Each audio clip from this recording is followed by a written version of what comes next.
Good morning to one and all. RA college commerce ഡിപ്പാർട്ട്മെന്റും ED ക്ലബും സംയുക്തമായി സംഘടിപ്പിക്കുന്ന ലൈവ് വെബിനാറിലേക്ക് എല്ലാവർക്കും സ്വാഗതം.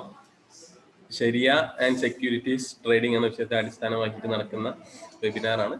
ഈ വിഷയത്തിൽ നമ്മോട് സംസാരിക്കുന്നത് ഇന്റർനാഷണൽ സക്കാത്ത് ഓർഗനൈസേഷൻ ഫത്വ മെമ്പറും കുവൈത്ത് യൂണിവേഴ്സിറ്റി റിസർച്ച് സ്കോളറുമായിട്ടുള്ള അബ്ദുറഹ്മാൻ അബ്ദുൽ ലത്തീഫ് സാറാണ്. അദ്ദേഹത്തെയും ഈ പരിപാടി പങ്കെടുക്കുന്ന എല്ലാവരെയും വെബിനാറിലേക്ക് ആദ്യമായി സ്വാഗതം ചെയ്യാണ്. സെക്യൂരിറ്റീസ് ആൻഡ് ട്രേഡിംഗ് എന്ന് പറയുമ്പോൾ നമുക്കറിയാം, ഇപ്പം ഈ കോവിഡിന്റെ സമയത്തും ഏറ്റവും മോശമായ സിറ്റുവേഷൻ ആയിട്ട് കൂടെ എല്ലാ ഏരിയാസും എല്ലാ സെക്ടേഴ്സും റിക്കവർ ആവുന്നതിന് മുന്നേ തന്നെ ഏറ്റവും പെട്ടെന്ന് റിക്കവർ ചെയ്തുകൊണ്ട് പ്രീ കോവിഡ് ലെവലും ബ്രേക്ക് ചെയ്ത് നിഫ്റ്റിയൊക്കെ മുന്നോട്ട് പോകുന്നത് നമ്മൾ കണ്ടു. നിഫ്റ്റി 14,000 ഒക്കെ ക്ലോസ് ചെയ്ത് ഓൾ ടൈം ഹൈയിൽ നിൽക്കുകയാണ്. കഴിഞ്ഞ മാർച്ച് അല്ലെങ്കിൽ ആ സമയത്ത് കോവിഡ് സമയത്ത് ഉണ്ടായിട്ടുള്ള ഒരു റെസിഷനൊക്കെ റിക്കവർ ചെയ്ത് അതിന്റെ 2-3 ഇരട്ടിയിലൊക്കെ സെക്യൂരിറ്റീസ് ഒക്കെ കയറിയിട്ടുണ്ട്. അപ്പോൾ ഏറ്റവും റീസെന്റ് ആയിട്ടുള്ള എക്സാമ്പിൾ പറയുകയാണെങ്കിൽ എൻ്റെ പേഴ്സണൽ എക്സ്പീരിയൻസിൽ ഞാൻ നവംബർ ഫസ്റ്റ് വീക്കിൽ ടാറ്റ മോട്ടോഴ്സിന്റെ ഒരു ഷെയർ 130 രൂപ കൊടുത്തിട്ട് വാങ്ങിച്ചിട്ടുണ്ടായിരുന്നു. കുറഞ്ഞ എമൗണ്ടിന് 130 രൂപ കൊടുത്ത് ടാറ്റ മോട്ടോഴ്സിന്റെ ഷെയർ വാങ്ങിയിട്ടുണ്ടായിരുന്നു. ഇപ്പോൾ ഇന്ന് മാർക്കറ്റ് ഓപ്പൺ ചെയ്യുമ്പോൾ ആ ഷെയറിന്റെ റേറ്റ് 260 ആണ്. അതായത് നേർ ഡബിൾ. ഇപ്പം 100% ആണ് ആ ഷെയറിന്റെ വാല്യൂ ഉണ്ടായിട്ടുള്ള മാറ്റം. അന്ന് ഞാനൊരു 1 lakh ഇൻവെസ്റ്റ് ചെയ്തിരുന്നെങ്കിൽ 2 lakh കിട്ടായിരുന്നു. 5 lakh ഇൻവെസ്റ്റ് ചെയ്തിരുന്നെങ്കിൽ 10 lakh കിട്ടായിരുന്നു. പക്ഷെ ഞാൻ വളരെ ചെറിയ എമൗണ്ട് തന്നെ ഇൻവെസ്റ്റ് ചെയ്തുകൊണ്ട് എനിക്ക് കിട്ടിയ റിട്ടേൺ കുറവാണ്. അപ്പൊ ഞാൻ പറഞ്ഞു വരുന്നത് നല്ല ഓപ്പർച്യൂണിറ്റി ആണ്. ഇപ്പം സ്റ്റുഡൻസ് ഒക്കെ ഇപ്പൊ എല്ലാവരും MPA-ലും അതുപോലെ കുറെ ഗാംബ്ലിംഗ് ഗെയിംസ് ഒക്കെ കളിച്ച് കുറെ സമയവും മണിയൊക്കെ വേസ്റ്റ് ചെയ്യണം. അപ്പൊ അതിനൊക്കെ പകരം നല്ല രീതിയിൽ ഹലാലായിട്ട് തന്നെ സമ്പാദിക്കാൻ പറ്റുന്ന ഒരുപാട് നല്ല ഷെയർസ് സിൻ സ്റ്റോക്സ് അല്ലാത്ത തന്നെ ശരിയൊക്കെ അലൗഡ് ചെയ്ത നല്ല സ്റ്റോക്സ് ഒക്കെ സെക്യൂരിറ്റീസിലുണ്ട്. അപ്പോൾ ആ വിഷയത്തെ കുറിച്ച് കൂടുതലായിട്ട് നമ്മളോട് അബ്ദുറഹ്മാൻ സാർ സംസാരിക്കും. അപ്പൊ എല്ലാവരെയും ഒന്നുകൂടെ സ്വാഗതം ചെയ്തുകൊണ്ട് ക്ലാസ് സ്റ്റാർട്ട് ചെയ്യാൻ വേണ്ടിയിട്ട് സാറെ ക്ഷണിച്ചുകൊണ്ട് ഞാൻ നിർത്തുന്നു. Thank you. ബിസ്മില്ലാഹ് അൽഹംദുലില്ലാഹ് വസ്സലാത്തു വസ്സലാമു അലാ റസൂലില്ലാഹ് വഅലാ ആലിഹി വസഹ്ബിഹി വമൻ വാലാഹ് അമ്മാ ബഅദ്. അസ്സലാമു അലൈക്കും വറഹ്മത്തുള്ളാഹി വബറകാതുഹു. അല്ലാഹുവിന്റെ അനുഗ്രഹത്താൽ നമുക്ക് ലഭിച്ചിരിക്കുന്ന നല്ലൊരു അവസരമാണ് പരസ്പരം ഒരുമിച്ച് കൂടാനും ഷെയർ മാർക്കറ്റുമായി ബന്ധപ്പെട്ട് ഉള്ള നിയമങ്ങളെക്കുറിച്ച് അതിന്റെ ഇസ്ലാമിക വശങ്ങളെക്കുറിച്ച് ചർച്ച ചെയ്യുവാനുമുള്ള ഒരു അവസരമാണ് നമ്മുടെ മുന്നിൽ വന്നിരിക്കുന്നത്. അല്ലാഹു സുബ്ഹാനഹു വ തആല കാര്യങ്ങൾ മനസ്സിലാക്കാൻ നമുക്ക് തൗഫീഖ് നൽകുമാറാകട്ടെ. ഈ പ്രോഗ്രാം സംഘടിപ്പിച്ച റൗദത്തുൽ ഉലൂം വിദ്യാർത്ഥികൾക്ക് ആദ്യമായി കൃതജ്ഞത അറിയിക്കുകയാണ്. ഇവിടെ സൂചിപ്പിച്ചതുപോലെ തന്നെ ഇന്ന് വലിയ രൂപത്തിൽ ഷെയർ മാർക്കറ്റിൽ ഇൻവോൾവ് ചെയ്യുന്ന ആളുകളുടെ എണ്ണം ഒരുപാട് വർദ്ധിച്ചിട്ടുണ്ട്. പ്രത്യേകിച്ചും ഈ കോവിഡിന്റെ സമയത്ത് വലിയ രൂപത്തിൽ ആ ഇൻവോൾവ്മെന്റ് വന്നിട്ടുണ്ട്. മാത്രമല്ല അതുമായി ബന്ധപ്പെട്ട് ഉള്ള ഇസ്ലാമിക നിയമങ്ങൾ നമ്മൾ മനസ്സിലാക്കിയിരിക്കേണ്ടത് വളരെ അനിവാര്യമായിട്ടുള്ള ഒരു കാര്യമാണ്. കാരണം ഏതൊരു പുതിയ വിഷയം വരുമ്പോഴും ഇസ്ലാമികമായി അതിന്റെ കാഴ്ചപ്പാട് എന്താണ്, അതിലെ നിയമങ്ങൾ എന്താണ് എന്നത് മനസ്സിലാക്കിയിരിക്കുന്നത് ആ മേഖലയിൽ പ്രവർത്തിക്കുന്ന ആളുകൾക്ക് ഹലാലായ രൂപത്തിൽ ഇൻവെസ്റ്റ് ചെയ്യുവാനും അതുപോലെ തന്നെ വരുമാനം കണ്ടെത്തുവാനും ഒക്കെ സാധിക്കുന്ന ഒരു കാര്യമാണ്. അതുപോലെ തന്നെ നിഷിദ്ധമായ കാര്യങ്ങളിൽ നിന്ന് വിട്ടു നിൽക്കാനും അവർക്ക് സാധിക്കുന്ന ഒരു കാര്യമാണ്. ഞാൻ നേരെ വിഷയത്തിലേക്ക് കടക്കുകയാണ്.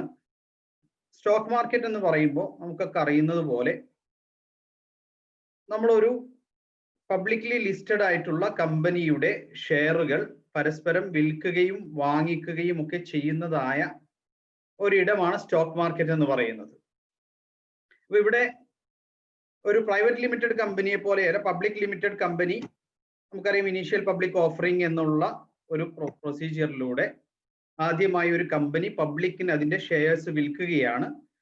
അങ്ങനെ ഒരു പബ്ലിക് ലിമിറ്റഡ് ആയിട്ടുള്ള കമ്പനിയുടെ ആ ഷെയർസ് പബ്ലിക്കിന് വിറ്റ് കഴിഞ്ഞാൽ പിന്നെ ആ ഷെയർസ് അവർക്ക് ട്രാൻസാക്ട് ചെയ്യാനും അവർക്ക് പരസ്പരം കൈമാറ്റം ചെയ്യാനുമുള്ള അനുവാദം ലഭിക്കുന്നു. സ്വാഭാവികമായും ഷെയർ മാർക്കറ്റ് വഴി ആളുകൾ അത് വിൽക്കുകയും വാങ്ങിക്കുകയും ചെയ്തുകൊണ്ടിരിക്കുന്നു. ഇവിടെയാണ് നമ്മൾ ഈ സ്റ്റോക്കിനെ കുറിച്ച് ഷെയറിനെ കുറിച്ചിട്ട് അതിന്റെ പ്രാഥമികമായി എല്ലാവർക്കും അറിയാവുന്ന കുറച്ച് കാര്യങ്ങൾ നമുക്കതിന്റെ ഒരു ഉൾക്കാഴ്ച കിട്ടുവാൻ വേണ്ടി, ഇനി ആരെങ്കിലും അതിനെക്കുറിച്ച് ഡീപ്പായിട്ട് മനസ്സിലാക്കിയിട്ടില്ലെങ്കിൽ അവർക്ക് മനസ്സിലാക്കുന്നതിന് കൂടി വേണ്ടി ചില ബേസിക് ആയിട്ടുള്ള കാര്യങ്ങൾ പറയുകയാണ്.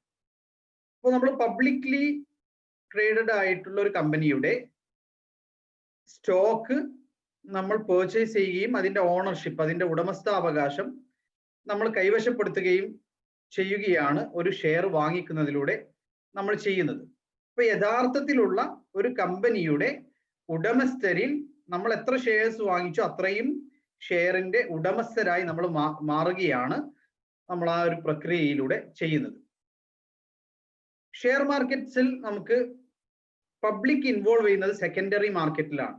അതുപോലെ തന്നെ പ്രൈമറി മാർക്കറ്റ്സിലും ആദ്യമായി ഒരു കമ്പനി പബ്ലിക്ലി ലിസ്റ്റ് ചെയ്യപ്പെടുമ്പോൾ അവരുടെ ഷെയർസ് വിൽക്കപ്പെടുന്നത് പ്രൈമറി മാർക്കറ്റ്സിലാണ്. അപ്പൊ അവിടെ നിർണിതമായ പബ്ലിക്സിന് ആ ഷെയർസ് അവർ വാങ്ങിക്കുന്നു. പിന്നീട് ആ ഷെയർസ് ട്രേഡ് ചെയ്യപ്പെടുന്നത് സെക്കൻഡറി മാർക്കറ്റ്സിലാണ്. അവിടെയാണ് പിന്നെ നമ്മൾ ഓരോരുത്തരും വാങ്ങിക്കുകയും വിൽക്കുകയും ചെയ്തുകൊണ്ടിരിക്കുന്ന സാധാരണ പിന്നെ സ്റ്റോക്ക് മാർക്കറ്റ് ട്രേഡിംഗ് നടന്നുകൊണ്ടിരിക്കുന്നത്. ഒരുപാട് അഡ്വാൻറ്റേജസ് സ്റ്റോക്ക് മാർക്കറ്റിനുണ്ട്, അതുപോലെ തന്നെ ഡിസഡ്വാൻറ്റേജസും ഉണ്ട്. അതിൽ നമുക്ക് അഡ്വാൻറ്റേജസ് എന്ന് പറയുമ്പോൾ അതിന്റെ പോസിറ്റീവ് ആയിട്ടുള്ള വശങ്ങൾ എന്ന് പറയുമ്പോൾ സ്റ്റോക്ക് മാർക്കറ്റ്സിന് പിന്നെ യഥാർത്ഥത്തിൽ അതിന്റെ കൺസെപ്റ്റ് എന്ന് പറയുന്നത് ഇപ്പോൾ ഒരു കമ്പനിക്ക് അവരുടെ ക്യാപിറ്റൽ റൈസ് ചെയ്യാൻ വേണ്ടിയിട്ട് ആ കമ്പനിയുടെ നിർണിതമായ ഷെയറുകളെ അവർ പബ്ലിക്ലി ലിസ്റ്റ് ചെയ്യുകയും ആ ഷെയർ ആളുകൾക്ക് വിൽക്കുകയും ചെയ്യുന്നതോടുകൂടി അവർക്ക് അത്രയും പണം റൈസ് ചെയ്യാൻ സാധിക്കും. അപ്പൊ ഈ രൂപത്തിൽ പിന്നെ കമ്പനികൾക്ക് അവരുടെ ക്യാപിറ്റൽ ഫണ്ടിങ് റൈസ് ചെയ്യാൻ വേണ്ടിയിട്ട് ആണ് ഏറ്റവും മുഖ്യമായി എന്ത് ചെയ്യുന്നത് സ്റ്റോക്ക് മാർക്കറ്റിന് ഉപയോഗിക്കുന്നത്, അല്ലെങ്കിൽ സ്റ്റോക്ക് മാർക്കറ്റിന്റെ ഏറ്റവും വലിയ ഉപയോഗമായി മനസ്സിലാക്കേണ്ടത് അതാണ്. അതുപോലെ തന്നെ സ്വാഭാവികമായും അങ്ങനെ പബ്ലിക്കിനെ ഇത്തരമൊരു ഇൻവെസ്റ്റ്മെന്റിലേക്ക്, ഇത്തരമൊരു പ്രക്രിയയിലേക്ക് കൊണ്ടുവരിക വഴി അത് ആളുകൾക്കിടയിൽ ഇൻവെസ്റ്റ് ചെയ്യാനുള്ള ഒരു പുതിയ വഴി തുറന്നു കൊടുക്കുന്നു. സ്വാഭാവികമായും അതുകൊണ്ട് തന്നെ ഇൻവെസ്റ്റ്മെന്റ് അവിടെ പ്രൊമോട്ട് ചെയ്യപ്പെടുന്നു. ജോബുകളും മറ്റുള്ള അതിന്റെ ഉപോത്ബലകമായിട്ടുണ്ടാകുന്ന ഒരുപാട് പോസിറ്റീവായിട്ടുള്ള കാര്യങ്ങൾ അതുകൊണ്ട് ഉണ്ടാകും. അതുപോലെ തന്നെ ഇൻവെസ്റ്റേഴ്സിനെ സംബന്ധിച്ചിടത്തോളം ഒരാളുടെ കയ്യിൽ പണമുണ്ട്. ആ പണമുള്ള ആൾക്ക് ഇത് എവിടെ ഇൻവെസ്റ്റ് ചെയ്യണം എന്ന് അറിയാത്ത ഒരാളെ സംബന്ധിച്ചിടത്തോളം സ്റ്റോക്ക് മാർക്കറ്റ് എന്ത് ചെയ്യുന്നു, അയാൾക്ക് അത് കുറച്ചും കൂടി ഈസി ആക്കി കൊടുക്കുന്നു എന്നുള്ളതാണ്. അപ്പോൾ ഇൻവെസ്റ്റേഴ്സിനെ സംബന്ധിച്ചിടത്തോളം അവർക്ക് ലോങ് ടേം ആണെങ്കിലും അതല്ലെങ്കിൽ ഷോർട്ട് ടേം ആണെങ്കിലും ഇൻവെസ്റ്റ് ചെയ്യാനുള്ള ആ ഒരു പ്രക്രിയ അവർക്ക് എളുപ്പമാക്കി കൊടുക്കുന്നു എന്നുള്ളതാണ്. എന്നാൽ അതേസമയം ഈ സ്റ്റോക്ക് മാർക്കറ്റിന് അതിന് കുറച്ച് നെഗറ്റീവ്സും ഉണ്ട്. അതില് നമുക്ക് കാണാൻ സാധിക്കുന്നത് അതിന്റെ ഏതാനും ചില നെഗറ്റീവ്സ് ഞാൻ പറയാം. ഒന്ന്, സ്പെക്കുലേറ്റേഴ്സ് ആണ് ഏറ്റവും കൂടുതൽ സ്റ്റോക്ക് മാർക്കറ്റിൽ പിന്നെ അതിന്റെ ഡേ ടു ഡേ ബേസിസിൽ കളിക്കുന്നത് എന്ന് വേണമെങ്കിൽ നമുക്ക് പറയാൻ പറ്റും. അതായത് ഒരു ഷെയറിനെ ആ ഷെയറിന്റെ വാല്യൂ മുകളിലോട്ട് പോകുമെന്ന് എക്സ്പെക്ട് ചെയ്യുന്ന ആളുകൾ എന്ത് ചെയ്യുന്നു, സ്വാഭാവികമായും ആ ഷെയറുകൾ വാങ്ങിക്കുന്നു. അപ്പൊ ഇങ്ങനെ ഒരുപാട് ആളുകൾ അത് വാങ്ങിച്ചുകൊണ്ടിരിക്കുമ്പോൾ എന്ത് ചെയ്യും, സ്വാഭാവികമായും അതിന്റെ ഷെയർ വാല്യൂ മുകളിലോട്ട് പോയിക്കൊണ്ടിരിക്കും. ഒരു പീക്ക് പോയിന്റിൽ എത്തുമ്പോൾ സ്വാഭാവികമായും ഒരുപാട് ആളുകൾ ഇതിന്റെ ഷെയർ വാല്യൂ ഇനി താഴോട്ട് പോകാനായിരിക്കും സാധ്യത, അല്ലെങ്കിൽ അതിന്റെ ഒരു ഏകദേശം പീക്കിൽ എത്തിയിട്ടുണ്ടെന്ന് തോന്നുമ്പോൾ ഒരുപാട് ആളുകൾ അത് വിൽക്കാൻ തയ്യാറായി വരുന്നു. സ്വാഭാവികമായും വിൽക്കുന്നവരുടെ എണ്ണം വർദ്ധിക്കുന്നതോടുകൂടി അതിന്റെ വാല്യൂ താഴോട്ടും പോകും. ഇത്തരത്തിൽ സ്വാഭാവികമായും ചെറിയ സമയത്തിൽ നിന്നും ഈ ഷെയർ ട്രേഡിങ്ങിലൂടെ ലാഭം ഉണ്ടാക്കണമെന്ന് ആഗ്രഹിച്ചു വരുന്ന ഒരുപാട് ആളുകളുടെ ആധിക്യം വലിയ രൂപത്തിലുള്ള ഒരു ഫ്ലക്ച്വേഷൻ ഇതിന്റെ വിലയിൽ ഉണ്ടാക്കുന്നു. അതുകൊണ്ടാണ് പല സമയത്തും ഭയങ്കര വോളറ്റൈൽ ആയിരിക്കും ഈ ഷെയർ മാർക്കറ്റിൽ ഈ പല ഷെയറുകളുടെയും പ്രൈസിങ്. അപ്പോൾ അതാണ് ഇതിലുള്ള ഒരു വലിയൊരു റിസ്ക് എന്ന് പറയുന്നത്. ഇപ്പൊ നമ്മള് മുമ്പ് കാലങ്ങളിലൊക്കെ കുട്ടികൾ കളിക്കാറുള്ള പാസിംഗ് ദി ബോൾ എന്ന് പറഞ്ഞിട്ട് ഒരു ഗെയിം ഉണ്ട്. അപ്പൊ ബോൾ ഇങ്ങനെ ആളുകൾ പാസ് ചെയ്തുകൊണ്ടിരിക്കും. അപ്പോൾ വിസിലടിക്കുന്ന സമയത്ത് ആരുടെ കയ്യിലാണോ ബോള് അയാൾ ഔട്ടാവും എന്നതുപോലെ ഇതിൽ ഏത് സമയത്ത് ഇത് മുകളിലോട്ട് പോകാനും താഴോട്ട് പോകാനും വലിയ രൂപത്തിലുള്ള സാധ്യതകൾ ഇതിൽ നിലനിൽക്കുന്നുണ്ട്. അപ്പോൾ വളരെ ഷോർട്ട് ടൈം ആയിട്ട് അതിൽ നിന്ന് ഇങ്ങനെ ഒരു ഇൻകം പ്രതീക്ഷിച്ചുകൊണ്ട് ഇൻവോൾവ് ചെയ്യുന്ന ആൾക്ക് അതിൽ വലിയ റിസ്ക്കും ഉണ്ട്. അപ്പം നേട്ടം ഉണ്ടാകുന്നത് പോലെ തന്നെ അയാൾക്ക് എന്തുണ്ട്, നഷ്ടത്തിനുള്ള സാധ്യതകളും അവിടെ നിലനിൽക്കുന്നുണ്ട്. അതുപോലെ തന്നെ ഒരു വലിയ രൂപത്തിലുള്ള ഫിനാൻഷ്യൽ ബബിൾസ് ക്രിയേറ്റ് ചെയ്യും. യഥാർത്ഥത്തിലുള്ള വിലയേക്കാൾ ഉപരി വലിയ രൂപത്തിലുള്ള ഒരു ഫിനാൻഷ്യൽ ബബിൾ ക്രിയേറ്റ് ചെയ്യാം എന്ന് പറഞ്ഞു കഴിഞ്ഞാൽ നമുക്കറിയാം notebook value, asset value, notebook value, market value, ഇങ്ങനെ ഡിഫറെന്റ് ആയിട്ടുള്ള വാല്യൂസ് ആണ് ഒരു ഷെയറിന് ഉണ്ടാകുക. അപ്പൊ അസെറ്റ് വാല്യൂ ആയിരിക്കില്ല നോട്ട്ബുക്ക് വാല്യൂ, നോട്ട്ബുക്ക് വാല്യൂ ആയിരിക്കില്ല മാർക്കറ്റ് വാല്യൂ, മാർക്കറ്റ് വാല്യൂ എന്ന് പറയുന്നത് സ്വാഭാവികമായിട്ട് ഒരുപാട് കാര്യങ്ങളെ ആസ്പദമാക്കി നിലനിൽക്കുന്നതാണ്. അപ്പൊ അതിൽ ഈ ഇൻവെസ്റ്റേഴ്സിന്റെ പിന്നെ അവരുടെ സെന്റിമെന്റ്സ്, അതുപോലെ തന്നെ മറ്റുള്ള ഈവൻ പൊളിറ്റിക്കൽ ഇൻഫ്ലുവൻസ് പോലും ഒരു ഷെയറിന്റെ വാല്യൂ പിന്നെ അല്ലെങ്കിൽ അതിന്റെ ഡിമാൻഡ് വർദ്ധിപ്പിക്കാനും അതുപോലെ തന്നെ അതിന്റെ ഡിമാൻഡ് കുറക്കാനും കാരണമായി തീരും. സ്വാഭാവികമായും അത് അതിന്റെ വിലയെ ബാധിക്കുന്ന ഒരു കാര്യമായി തീരുകയും ചെയ്യും. അപ്പൊ ഇങ്ങനെ വരുമ്പോൾ വലിയ രൂപത്തിൽ ഉള്ള ഒരു വളർച്ച ഉണ്ട് എന്നുള്ളത് നമ്മളുടെ മുന്നിൽ കാണിക്കുവാനും അതേസമയം ആ രൂപത്തിലുള്ള ഒരു വളർച്ച യഥാർത്ഥത്തിൽ ഇല്ലാതിരിക്കുവാനും അത് കാരണമായി തീരും എന്നുള്ളതാണ്. ഇനി വളർച്ചയുള്ള ഒരു സംഗതിയെ ചിലപ്പോൾ ഒരു കമ്പനി നല്ല കമ്പനി ആയിരിക്കും, പക്ഷെ എന്തെങ്കിലും ഒരു പൊളിറ്റിക്കൽ ഒരു പുതിയൊരു ലോ വന്നത് കാരണത്താൽ മറ്റേതെങ്കിലും ഒരു കാരണത്താൽ എന്ത് ചെയ്യുന്നു, അതിന്റെ ആ കമ്പനിയുടെ ഷെയർസിന്റെ ഡിമാൻഡ് കുറയുന്നതോടുകൂടി ഷെയർ മാർക്കറ്റിൽ ആ കമ്പനി വളരെ താഴോട്ട് പോകുന്ന രൂപത്തിലുള്ള ഒരു സംഗതി പിന്നെ ഒരു അല്ലെങ്കിൽ ഒരു അവസ്ഥ വരുന്നു. ഇത്തരം സാഹചര്യങ്ങളിൽ സ്വാഭാവികമായും ഷെയർ മാർക്കറ്റിൽ ഇടപെടുന്ന ആളുകൾക്ക് അറിയാം ആ കമ്പനിയുടെ പിന്നെ അസറ്റ് വാല്യൂ അതേപോലെ തന്നെ നോട്ട്ബുക്ക് വാല്യൂ ഒക്കെ നമുക്ക് നോക്കിക്കഴിഞ്ഞാൽ ഈ കമ്പനി അത് ഒരു നാൾ തിരിച്ചു വരും എന്നുള്ളത് മനസ്സിലാക്കിക്കൊണ്ട് പല ആളുകളും അത്തരം സാഹചര്യങ്ങൾ എന്ത് ചെയ്യാറുണ്ട്, പിന്നെ സ്റ്റോക്കുകൾ വാങ്ങിക്കൂട്ടാറുണ്ട്. ഓക്കെ, അപ്പോ ഇതിൽ ഇങ്ങനെയുള്ള ഒരു പ്രശ്നം ഇതാണ് 2008 സംഭവിച്ച ഫിനാൻഷ്യൽ ക്രൈസിസിൽ ഏറ്റവും വലിയ പിന്നെ അതിന്റെ കാരണങ്ങളിൽ ഒന്നായി പറയപ്പെടുന്നത് ഈ സ്റ്റോക്ക് മാർക്കറ്റ് ക്രാഷസ് ആണ്.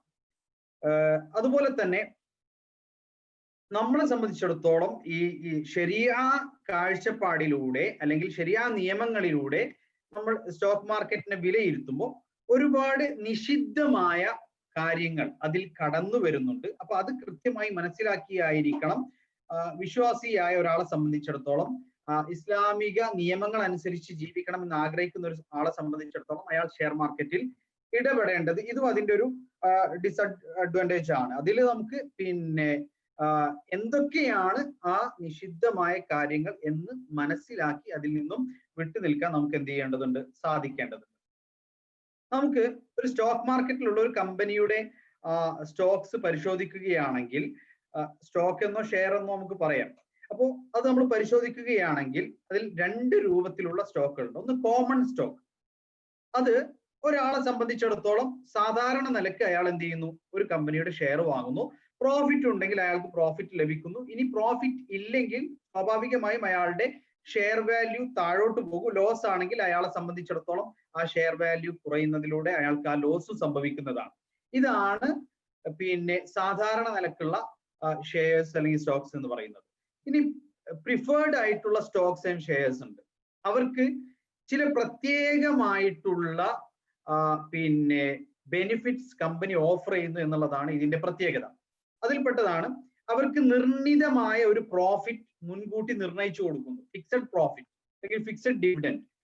മാത്രമല്ല സാധാരണ നിലക്കുള്ള ഷെയർസ് എടുത്തിട്ടുള്ള ആളുകൾക്കുള്ള പ്രോഫിറ്റ് അല്ലെങ്കിൽ ഡിവിഡൻഡ് നൽകുന്നതിന് മുൻപ് പ്രയോറിറ്റി എപ്പോഴും ഈ പ്രിഫേർഡ് സ്റ്റോക്സ് പിന്നെ ഉള്ള ആളുകൾക്ക് പിന്നെ അവരെ സംബന്ധിച്ചിടത്തോളം അവർക്ക് ഡിവിഡൻഡ് നൽകുവാനായിരിക്കും.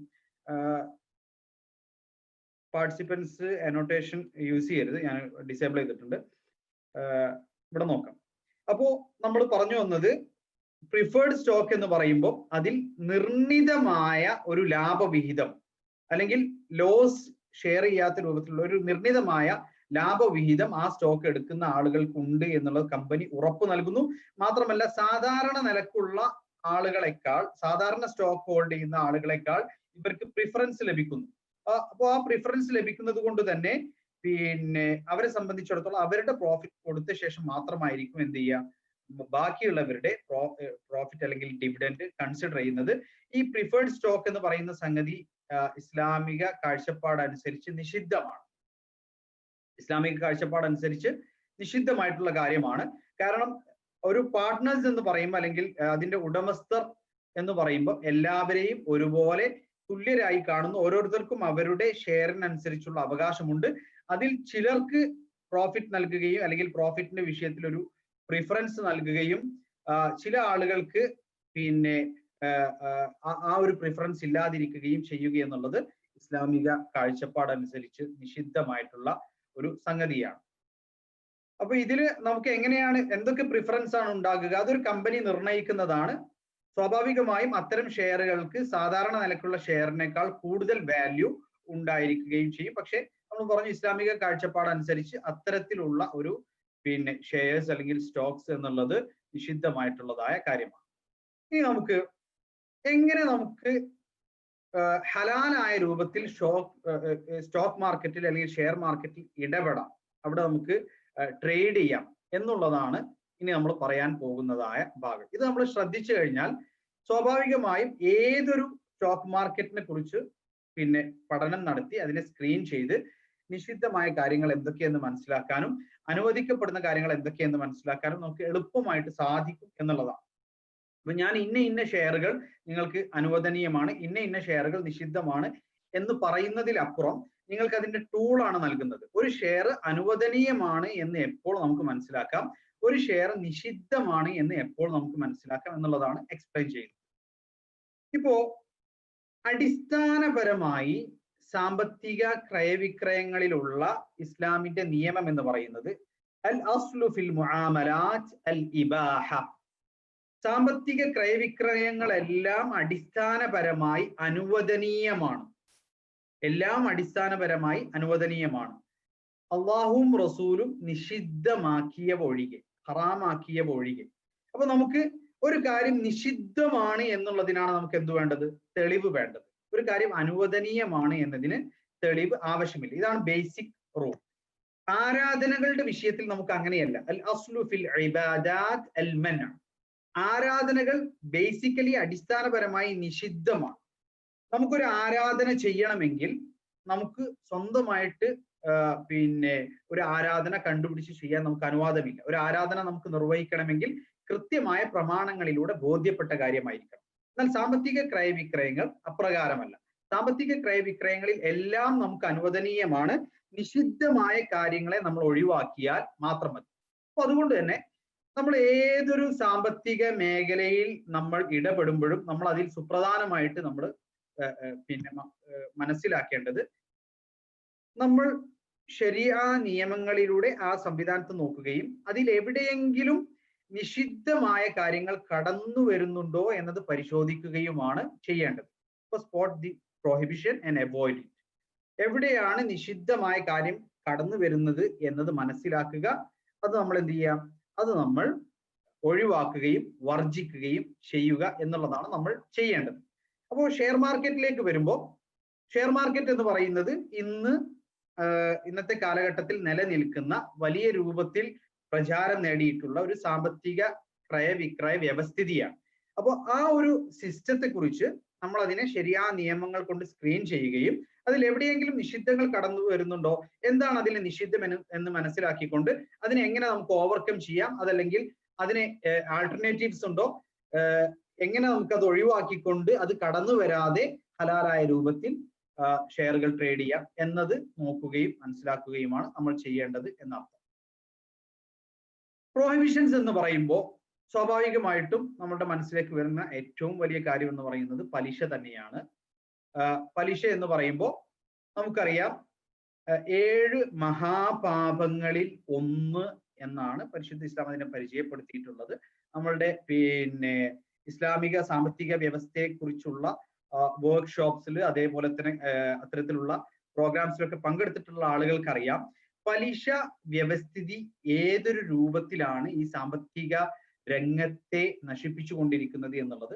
മാത്രമല്ല ഈ പലിശയിൽ അധിഷ്ഠിതമായ ഒരു വ്യവസ്ഥിതി കടന്നു വരുന്നത് യഥാർത്ഥത്തിൽ നമുക്കറിയാം ആദ്യം ക്ലാസിക്കൽ തിയറി എന്ന് പറയുമ്പോൾ ആഡം സ്മിത്തിന്റെ ഇൻവിസിബിൾ ഹാൻഡ്സ്, അല്ലെങ്കിൽ നമുക്ക് കാണാത്ത പരോക്ഷമായ കരങ്ങൾ സാമ്പത്തിക മേഖലയെ സംരക്ഷിക്കും എന്നുള്ളതാണ്. കാരണം നമ്മളിപ്പോ ഒരു റോഡിലൂടെ കടന്നു പോവുകയാണെങ്കിൽ അവിടെ ട്രാഫിക് ജാം ഉണ്ടായാൽ, ഒരു വാഹനമാണ് ആ ട്രാഫിക് ജാം ഉണ്ടാക്കുന്നത് എങ്കിൽ സ്വാഭാവികമായും കുറച്ച് സമയം ആളുകൾ വെയിറ്റ് ചെയ്യുമ്പോൾ പിന്നെ ആളുകൾ വാഹനത്തിൽ നിന്നൊക്കെ ഇറങ്ങി എങ്ങനെയെങ്കിലുമൊക്കെ ആ ട്രാഫിക് ജാം സോൾവ് ചെയ്ത് ആ വാഹനത്തെ എങ്ങനെയെങ്കിലും അവിടെ നിന്ന് മാറ്റിയിട്ട് ആളുകൾ മൂവ് ഓൺ ചെയ്യും.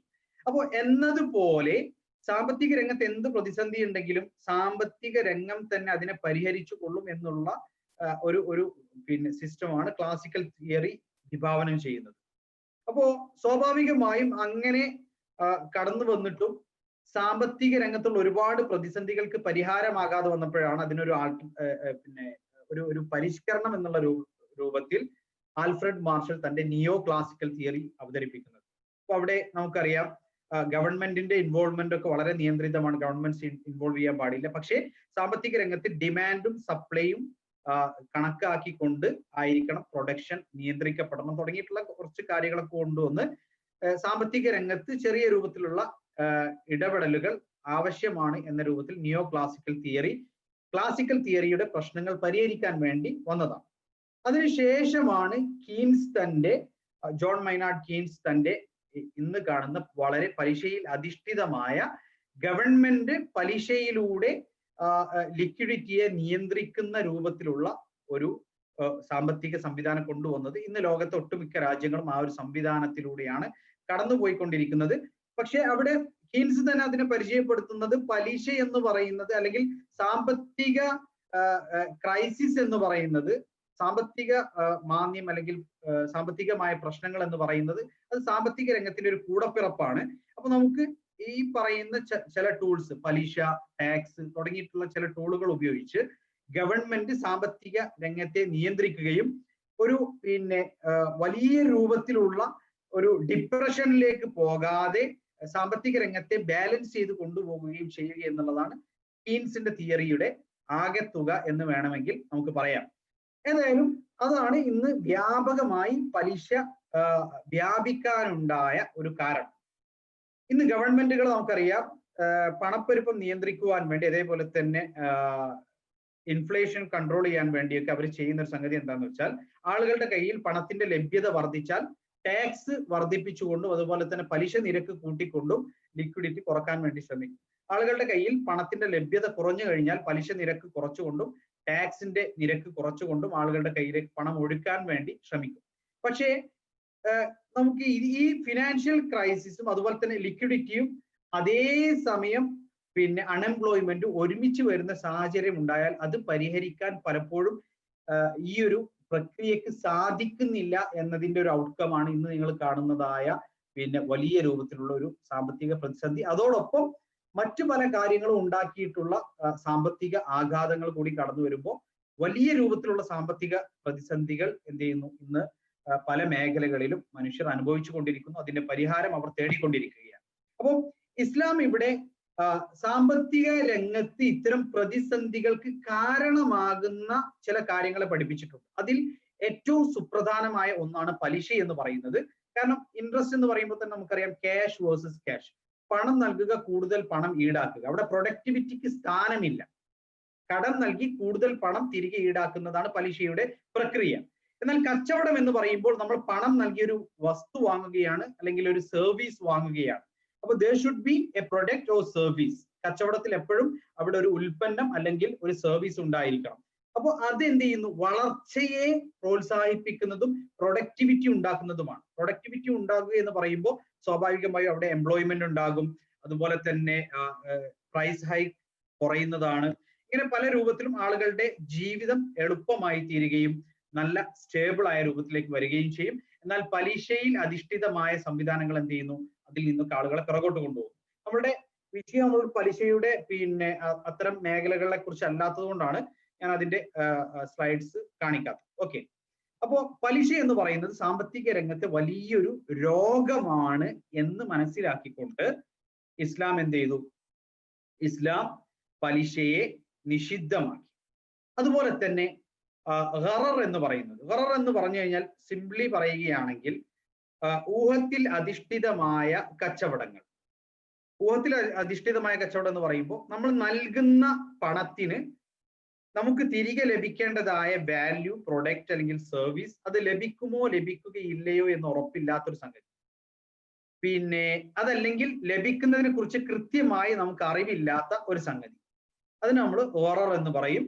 അതുപോലെ വരുന്ന ഒരു സംഗതിയാണ് മൈസിർ എന്ന് പറയുന്നത്, ഒരു ഭാഗ്യ പരീക്ഷണം. നമ്മളൊരു പണം നൽകുന്നു, പക്ഷേ ആ പണത്തിന് നമുക്ക് തിരികെ ലഭിക്കേണ്ടതായ ഉൽപ്പന്നം അല്ലെങ്കിൽ സർവീസ് അത് നമുക്ക് ലഭിക്കുമോ ഇല്ലയോ എന്ന് ഉറപ്പില്ലാത്ത ഒരു ഭാഗ്യ പരീക്ഷണം, ഗാംബ്ലിംഗ്, അത് ഇസ്ലാം നിഷിദ്ധമാക്കി. അതുപോലെ തന്നെ ഊഹത്തിൽ അധിഷ്ഠിതമായിട്ടുള്ള കച്ചവടങ്ങളെയും ഇസ്ലാം എന്ത് ചെയ്തു, നിഷിദ്ധമാക്കി.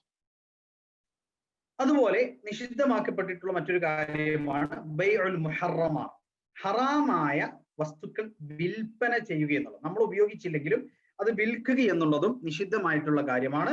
നബി സല്ലല്ലാഹു അലൈഹി വസല്ലം പറഞ്ഞു, ഇന്നല്ലാഹ ഇദാ ഹറമ അലാ ഖൗമിൻ ഷൈഅൻ ഹറമ തമനഹു. അല്ലാഹു സുബ്ഹാനഹു വ തആല, പ്രപഞ്ചത്തിന്റെ സൃഷ്ടാവ്, നമുക്ക് ഇന്ന കാര്യങ്ങൾ ഉപയോഗിക്കൽ നിഷിദ്ധമാക്കിയിട്ടുണ്ടെങ്കിൽ ആ വസ്തുക്കളുടെ വിൽപ്പനയും നിഷിദ്ധമാണ്. അപ്പൊ നമുക്ക് ഉപയോഗിക്കൽ അനുവദനീയമായ വസ്തുക്കളുടെ എല്ലാം വിൽപ്പന അനുവദനീയമാണ്. ഉപയോഗിക്കൽ നിഷിദ്ധമായ വസ്തുക്കളുടെ എല്ലാം വിൽപ്പനയും നിഷിദ്ധമാണ്. ഇതാണ് നമ്മൾ അതിൽ മനസ്സിലാക്കിയിരിക്കേണ്ട അടിസ്ഥാനപരമായ തത്വം. ഇനി അഞ്ചാമത്തെ കാര്യം എന്ന് പറയുന്നത്, ഇത് പിന്നെ ഞാൻ പ്രത്യേകം പറയേണ്ടതില്ലെങ്കിൽ കൂടി ഞാൻ ഇവിടെ അത് ആഡ് ചെയ്യാനുള്ള കാരണം, ഇന്ന് വ്യാപകമായി ആളുകളുടെ പിന്നെ സാമ്പത്തിക ക്രയവിക്രയങ്ങളിൽ കടന്നു വരുന്ന ഒരു കാര്യമായതുകൊണ്ടാണ് ഫിക്സഡ് പ്രോഫിറ്റ് എന്ന് പറയുന്ന സംഗതി. അതായത് ഞാനൊരു ബിസിനസ്സിലോ അല്ലെങ്കിൽ ഒരു കാര്യത്തിൽ ഇൻവെസ്റ്റ് ചെയ്യുകയാണെങ്കിൽ അതിൽ എനിക്ക് ലാഭം മാത്രം മതി, നഷ്ടം വഹിക്കാൻ ഞാൻ ബാധ്യസ്ഥനല്ല എന്ന് പറയുന്ന രൂപത്തിലുള്ള എന്ത് കാര്യമുണ്ടോ അത് നിഷിദ്ധമായിരിക്കും. കാരണം നബി കരീം സല്ലല്ലാഹു അലൈഹി വസല്ലം പറഞ്ഞു, അൽ ഗുൻമു ബിൽ ഗുർം. ഒരാൾ ലാഭം എടുക്കുന്നുണ്ടെങ്കിൽ അയാൾ നഷ്ടം സഹിക്കാനും ബാധ്യസ്ഥനാണ്. ഒരാൾ ലാഭം എടുക്കുന്നുണ്ടെങ്കിൽ അയാൾ നഷ്ടം സഹിക്കാനും എന്താണ്, ബാധ്യസ്ഥനാണ് എന്നർത്ഥം. അപ്പൊ ഇവിടെ ഈ ഫിക്സഡ് പ്രോഫിറ്റ് എന്ന് പറയുമ്പോൾ നമുക്ക് ഇന്ന് ഒരുപാട് മേഖലകളിൽ വരുന്നുണ്ട്. ഷെയർ മാർക്കറ്റിൽ നമ്മൾ പരിശോധിക്കുകയാണെങ്കിൽ പ്രിഫേർഡ് സ്റ്റോക്സ്, അതായത് പ്രത്യേകമായി നിർണിതമായ ഡിവിഡൻഡ് അതിൽ നിക്ഷേപിക്കുന്ന, ആ സ്റ്റോക്കുകളിൽ നിക്ഷേപിക്കുന്ന ആളുകൾക്ക് ലഭിച്ചുകൊണ്ടിരിക്കുന്നു എന്ന് പറയുന്ന പ്രിഫേർഡ് സ്റ്റോക്സ് ഈ ഇനത്തിൽ വരുന്നതാണ്, നിഷിദ്ധമായിട്ടുള്ള കാര്യമാണ്. ഓക്കെ, ഇനി ഒരാൾക്ക് ഷെയർ മാർക്കറ്റിൽ അയാൾ ഇൻവെസ്റ്റ് ചെയ്യുകയാണെങ്കിൽ അയാൾ എങ്ങനെയാണ് ഹലാലായ ഷെയറുകൾ തിരഞ്ഞെടുക്കുക? ഇപ്പൊ നമ്മൾ നിഷിദ്ധങ്ങൾ എന്തൊക്കെയാണ് എന്നുള്ളത് ഒരു ചെറിയൊരു ഓവർവ്യൂ നമ്മൾ മനസ്സിലാക്കി കഴിഞ്ഞു. അപ്പൊ അതില് പിന്നെ എങ്ങനെയാണ് ഒരാള് ഈ പറഞ്ഞ നിഷിദ്ധങ്ങളൊന്നും കടന്നു വരാത്ത സ്റ്റോക്ക് തിരഞ്ഞെടുക്കുക? അപ്പൊ അതിൽ ഒന്നാമതായിട്ട് നമ്മൾ ചെയ്യേണ്ട സംഗതി എന്താന്ന് വെച്ചാൽ, നമുക്കറിയാം ചില കാറ്റഗറികൾ അല്ലെങ്കിൽ സെക്ടറുകളുണ്ട് സ്റ്റോക്ക് മാർക്കറ്റിലുള്ള കമ്പനികൾക്ക്. സെക്ടർ, ഇപ്പൊ IT സെക്ടർ, അതുപോലെ തന്നെ കോസ്മെറ്റിക്സ്, പിന്നെ ഫിലിം ഇൻഡസ്ട്രി, ബാങ്കിങ് സെക്ടർ, ഇങ്ങനെയുള്ള വ്യത്യസ്തമായ സെക്ടറുകളുണ്ട്. അതിൽ നിന്ന് നമുക്ക് അനുവദനീയമല്ലാത്ത സെക്ടറുകളെ നമ്മൾ ലിസ്റ്റ് ചെയ്യുക, അത് നമ്മൾ ഒഴിവാക്കുക. അതിൽ പെട്ടതാണ് ഇപ്പൊ ഉദാഹരണത്തിന് നമുക്ക് പിന്നെ ഫാഷനുമായി ബന്ധപ്പെട്ടിട്ടുള്ള കാര്യങ്ങൾ. കാരണം വലിയ രൂപത്തിൽ നിഷിദ്ധമായ രൂപത്തിലുള്ള അഡ്വർടൈസ്മെന്റ്സിലൂടെയും മറ്റുമൊക്കെയാണ് അത്തരം മേഖല പിടിച്ചു നിൽക്കുന്നത്. അതുപോലെ തന്നെ IT സെക്ടറുകളിൽ നമുക്കറിയാം അതിൽ അനുവദനീയമായ കമ്പനികളും ഉണ്ട്, എന്നാൽ അനുവദനീയമല്ലാത്ത കമ്പനികളുണ്ട്. അപ്പോൾ IT സെക്ടറിലുള്ള ഒരു കമ്പനിയുടെ ഷെയർ ആണ് നമ്മൾ പർച്ചേസ് ചെയ്യുന്നതെന്നുണ്ടെങ്കിൽ നമ്മൾ വളരെയധികം സൂക്ഷിക്കേണ്ടതുണ്ട്. കാരണം എന്താണെന്ന് വെച്ചാൽ കൺവെൻഷണൽ ബാങ്ക്സിനും അതുപോലെ തന്നെ നിഷിദ്ധമായ പോണോഗ്രാഫിക്ക് വരെ പിന്നെ സപ്പോർട്ട് ചെയ്യുന്നതായ അല്ലെങ്കിൽ അത്തരം മേഖലകളിൽ വർക്ക് ചെയ്യുന്നതായ IT കമ്പനികൾ ഉണ്ടായിരിക്കാം. അപ്പൊ IT കമ്പനി എന്ന് പറയുന്നത് വൈഡ് ആയിട്ടുള്ള ഹറാമായതും ഹലാലായതും ഒക്കെയായ കാര്യങ്ങൾക്ക് വേണ്ടി സപ്പോർട്ട് നൽകുന്ന അല്ലെങ്കിൽ ആ മേഖലകളിൽ നിന്ന് ഇൻകം ഉണ്ടാക്കിക്കൊണ്ടിരിക്കുന്നതായ ഒരു മേഖലയാണ്. അപ്പൊ അവിടെ നമുക്ക് വ്യക്തമായി അനുവദനീയമാണ് എന്ന് ബോധ്യമുള്ള കമ്പനീസ് ആണെങ്കിൽ IT സെക്ടറിൽ നിന്ന് ഒരു കമ്പനിയുടെ ഷെയർ വാങ്ങിക്കാൻ നമുക്ക് സാധിക്കുകയുള്ളൂ. അപ്പൊ ഇവിടെയാണ് ഒരു കമ്പനിയുടെ ഷെയർ നമ്മൾ തിരഞ്ഞെടുക്കുമ്പോൾ ആ കമ്പനിയുടെ ആക്ടിവിറ്റി അനുവദനീയമായ ആക്ടിവിറ്റിയാണ് എന്നുള്ളത് നമ്മൾ പിന്നെ പരിശോധിക്കണം. അപ്പോൾ നിഷിദ്ധമായ കാര്യങ്ങളെ നമ്മൾ മാറ്റിവെച്ചാൽ മതി. അതെങ്ങനെയാണ് നമ്മൾ നിഷിദ്ധമായ കാര്യങ്ങളെ മാറ്റിവെക്കുന്നത്? ഒന്ന്, അയാൾ ചെയ്യുന്ന ബിസിനസ് പെർമിസിബിൾ ആണ് എന്നുള്ളത് ഉറപ്പുവരുത്തുക. ആ കമ്പനി ചെയ്യുന്നതായ ബിസിനസ് പെർമിസിബിൾ ആണ് എന്ന് നമ്മൾ ഉറപ്പുവരുത്തുക. അതിൽപ്പെട്ടതാണ് എന്ത്? ഉദാഹരണത്തിന് പിന്നെ സിഗരറ്റ്സുമായി ബന്ധപ്പെട്ട പിന്നെ പുകയില ഉൽപ്പന്നങ്ങൾ വിൽക്കുന്ന കമ്പനികൾ, അതുപോലെ തന്നെ നേരത്തെ നമ്മൾ പറഞ്ഞ പോണോഗ്രാഫി പോലെയുള്ള മേഖലകളിൽ പ്രവർത്തിക്കുന്ന കമ്പനികൾ, ഇതൊന്നും നമുക്ക് അനുവദനീയമല്ല. പലിശയിൽ അധിഷ്ഠിതമായ കാര്യങ്ങളിൽ പ്രവർത്തിക്കുന്നവ, ഗാംബ്ലിംഗ്, നേരത്തെ ഇവിടെ സൂചിപ്പിച്ചു ആമുഖ ഭാഷണത്തിൽ, പിന്നെ ഇന്ന് ഒരുപാട് ഈ ഓൺലൈൻ വെബ്സൈറ്റുകളിലൂടെ പല രൂപത്തിൽ ഗാംബ്ലിംഗ് വളരെ വ്യാപകമായ രൂപത്തിൽ ചില രാജ്യങ്ങളിൽ അതിന് ലീഗലി പെർമിഷൻസ് ഉണ്ട്. അത് ഉപയോഗിച്ചുകൊണ്ട് തന്നെ ഒരുപാട് ഗാംബ്ലിംഗ് വെബ്സൈറ്റുകളൊക്കെ ഇന്ന് പ്രവർത്തിച്ചുകൊണ്ടിരിക്കും. അപ്പൊ ഈ ഗാംബ്ലിംഗ് കമ്പനീസ് ഇന്ന് വ്യാപകമായിട്ടുള്ള ഒരു സംഗതിയാണ്. അപ്പൊ അത്തരം കാര്യങ്ങളൊന്നും നമുക്ക് ഇൻവെസ്റ്റ് ചെയ്യാൻ അനുവാദമില്ല. എന്നാൽ പിന്നെ ഇപ്പോ വാഹനങ്ങള്, അതുപോലെ തന്നെ ബിൽഡേഴ്സ്, പിന്നെ മറ്റുള്ള രൂപത്തിലുള്ള ഹലാലായ രൂപത്തിൽ ബിസിനസ് ചെയ്യുന്ന ഒരുപാട് മേഖലകളിൽ ബിസിനസ് ചെയ്യുന്ന ബാക്കിയെല്ലാം അത് ഹലാലായത് ഞാൻ പ്രത്യേകം എടുത്തു പറയാത്തത്, ഹലാലായത് എല്ലാം നമുക്ക് അനുവദനീയമാണ്, ഈ പറഞ്ഞ നിഷിദ്ധമായവ നമ്മൾ ഒഴിവാക്കിയാൽ. അപ്പോൾ ഹലാലായത് എന്ന് പറഞ്ഞ മേഖല നമുക്ക് വളരെ വിശാലമായി കിടക്കുകയാണ്.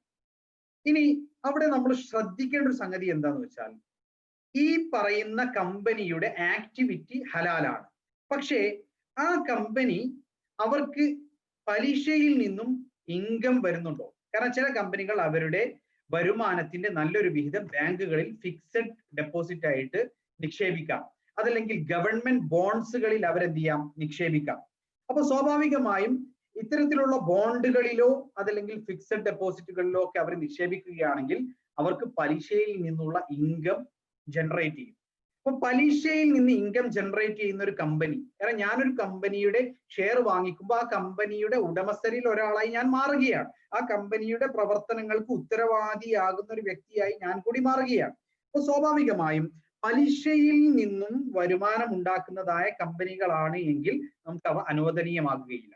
ഇനി ഇസ്ലാമിക് ബാങ്ക്സ് ഒന്നും ഇല്ലാത്ത നാടുകളിൽ പ്രവർത്തിച്ചുകൊണ്ടിരിക്കുന്ന കമ്പനികളാണെങ്കിൽ സ്വാഭാവികമായും അവരുടെ അക്കൗണ്ടുകളിലേക്ക് ഒരു നിർണീതമായ സംഖ്യ ഇൻട്രസ്റ്റ് വരാനുള്ള സാധ്യത നിലനിൽക്കുന്നുണ്ട്. അതുകൊണ്ടാണ് പണ്ഡിതന്മാർ എന്ത് പറഞ്ഞത്, ഒരു കമ്പനിയുടെ ഇൻകത്തിൽ 3% കൂടുതലെങ്കിലും ഇൻട്രസ്റ്റ് ഉണ്ട് എങ്കിൽ ആ കമ്പനിയുടെ ഷെയർസ് നമുക്ക് ട്രേഡ് ചെയ്യൽ അനുവദനീയമല്ല എന്ന് പറഞ്ഞിട്ടുള്ളൂ.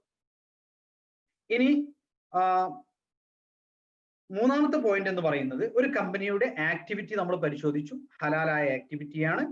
അതുപോലെ തന്നെ ആ കമ്പനിയുടെ ഇൻകത്തിൽ ഇൻട്രസ്റ്റ് ഓറിയന്റഡ് ആയിട്ടുള്ള ഇൻകം വരുന്നില്ല. മൂന്നാമത്തെ കാര്യം, ആ കമ്പനിക്കുള്ള കടബാധ്യതകളും ആ കടബാധ്യതകളുടെ അവസ്ഥയും എന്താണ്. ഒന്ന്, വലിയ രൂപത്തിലുള്ള കടബാധ്യതയുള്ള കമ്പനികൾ, അത്തരം കമ്പനികളിൽ നമ്മൾ ഇൻവെസ്റ്റ് ചെയ്യാൻ പാടില്ല. കാരണം ആ കമ്പനിയുടെ പ്രവർത്തനത്തിൽ വലിയ രൂപത്തിലുള്ള ശുഭഹത്ത് നിലനിൽക്കുന്നുണ്ട്, ആ കമ്പനികളിൽ വലിയ രൂപത്തിലുള്ള ശുഭഹത്ത് നിലനിൽക്കുന്നുണ്ട് എന്നുള്ളതാണ്. ശുഭഹത്ത് എന്ന് പറഞ്ഞു കഴിഞ്ഞാൽ ആശയക്കുഴപ്പം നിലനിൽക്കുന്നത് കൊണ്ടാണ്. സാമ്പത്തിക കാഴ്ചപ്പാട് അനുസരിച്ച് തന്നെ നമ്മൾ വലിയ രൂപത്തിലുള്ള കടബാധ്യതകളുള്ള കമ്പനികളിൽ പോയി ഇൻവെസ്റ്റ് ചെയ്യുന്നത് അത്ര ഉചിതമായ സംഗതിയല്ല. ഇനി മതപരമായ അല്ലെങ്കിൽ ശറഈയായ പേഴ്സ്പെക്റ്റീവിലൂടെ നമ്മൾ നോക്കിക്കാണുകയാണെങ്കിൽ പലിശയിൽ അധിഷ്ഠിതമായ വലിയ കടങ്ങളുള്ള കമ്പനികളിൽ നമുക്ക് ഇൻവെസ്റ്റ് ചെയ്യാൻ പാടുണ്ടോ? ഉണ്ടെങ്കിൽ എത്ര വരെ പലിശയിൽ അധിഷ്ഠിതമായ കടങ്ങൾ ആ കമ്പനിക്ക് ഉണ്ടാകാം? ഇവിടെ നമ്മൾ മനസ്സിലാക്കേണ്ടത്, എന്തൊക്കെ നമ്മൾ പറഞ്ഞാലും പലിശയിൽ അധിഷ്ഠിതമായ കടങ്ങളെ തീർത്തും ഇസ്ലാം അംഗീകരിക്കുന്നില്ല. പലിശയിൽ അധിഷ്ഠിതമായ കടങ്ങളെ ഇസ്ലാം അംഗീകരിക്കുന്നില്ല. അതാണ് അതിന്റെ ഏറ്റവും ബേസിക് ആയിട്ടുള്ള അതിന്റെ നിയമം എന്ന് പറയുന്നത്. അപ്പോൾ പണ്ഡിതന്മാർ എന്ത് ചെയ്തു, പലരും ചിന്തിച്ചു, ഇങ്ങനെയാണെങ്കിൽ ഇപ്പൊ നമ്മൾ ഇന്നത്തെ കാലത്ത് പല കമ്പനികളും അവയൊക്കെ ഏതെങ്കിലും ഒരർത്ഥത്തിൽ അല്ലെങ്കിൽ മറ്റൊരു അർത്ഥത്തിൽ അവർക്ക് പലിശയിൽ അധിഷ്ഠിതമായ കടങ്ങൾ ഉണ്ടാകും.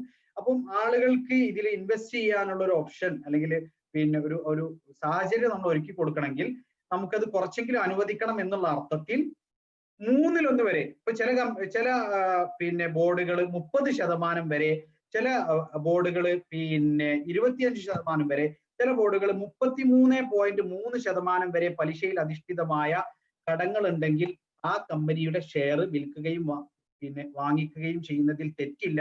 അതിൽ കൂടുതൽ അഥവാ 33.3% കൂടുതൽ പലിശയിൽ അധിഷ്ഠിതമായ ലോൺ ഉണ്ടെങ്കിൽ സ്വാഭാവികമായും ആ കമ്പനി നമുക്ക് അനുവദനീയമായ ട്രേഡ് ചെയ്യാൻ പറ്റിയ കമ്പനിയല്ല എന്ന നിലക്കാണ് പോകുന്നത്. പക്ഷെ ഈ പറഞ്ഞതിന് സത്യത്തിൽ പറഞ്ഞാൽ യാതൊരു അടിസ്ഥാനവും ഇസ്ലാമിക പ്രമാണങ്ങളിൽ, വിശുദ്ധ ഖുർആനിലോ സുന്നത്തിലോ ഒന്നും നമുക്ക് കാണാൻ സാധിക്കുകയില്ല. പണ്ഡിതന്മാരുടെ ഉദ്ധരണികളിലോ നമുക്ക് കാണാൻ സാധിക്കാത്തൊരു സംഗതിയാണ് ഈ പറഞ്ഞതായ കാര്യം. അപ്പൊ അവിടെ നമ്മളെ സംബന്ധിച്ചിടത്തോളം സ്വാഭാവികമായും ഡെറ്റ് ഫ്രീ ആയിട്ടുള്ള കടബാധ്യതകൾ ഇല്ലാത്ത കമ്പനികൾ അല്ലെങ്കിൽ ഇത്തരം നിഷിദ്ധമായ ലോണുകൾ എടുത്തുകൊണ്ട് പ്രവർത്തിക്കാത്തതായ കമ്പനികളുടെ ഷെയർസിലേക്ക് പോകുക എന്നുള്ളതേ നമ്മളുടെ മുന്നിൽ ഒരു ഓപ്ഷനായിട്ട് വരുന്നുള്ളൂ. അപ്പോ ഇവിടെ ഇത് പണ്ഡിതന്മാർക്കിടയിൽ വലിയ ചർച്ചയുള്ള വിഷയമാണ്. ഞാൻ മനസ്സിലാക്കിയ അഭിപ്രായമാണ് ഞാൻ ഇവിടെ പറയുന്നത്. നിങ്ങൾക്ക് ഇൻഷാ അല്ലാഹ് നമുക്ക് ഇന്ററാക്റ്റീവ് സെഷൻ ഉണ്ടെങ്കിൽ അപ്പോൾ നമുക്ക് കൂടുതൽ ഡിസ്കസ് ചെയ്യാം. അപ്പോ ഇവിടെ ഞാൻ ഒരു കമ്പനിയുടെ ഷെയർ വാങ്ങിക്കുമ്പോൾ എപ്പോഴും നമ്മൾ ഓർക്കേണ്ട ഒരു സംഗതി എന്ന് പറയുന്നത്, if you buy shares of a company you are part owner of that company. ആ കമ്പനിയുടെ ഉടമസ്ഥരിൽ ഒരാളായി, ഒരുപാട് ഉടമസ്ഥരുണ്ട്, ആ ഉടമസ്ഥരിൽ ഒരാളായി ഞാനും മാറുന്നു.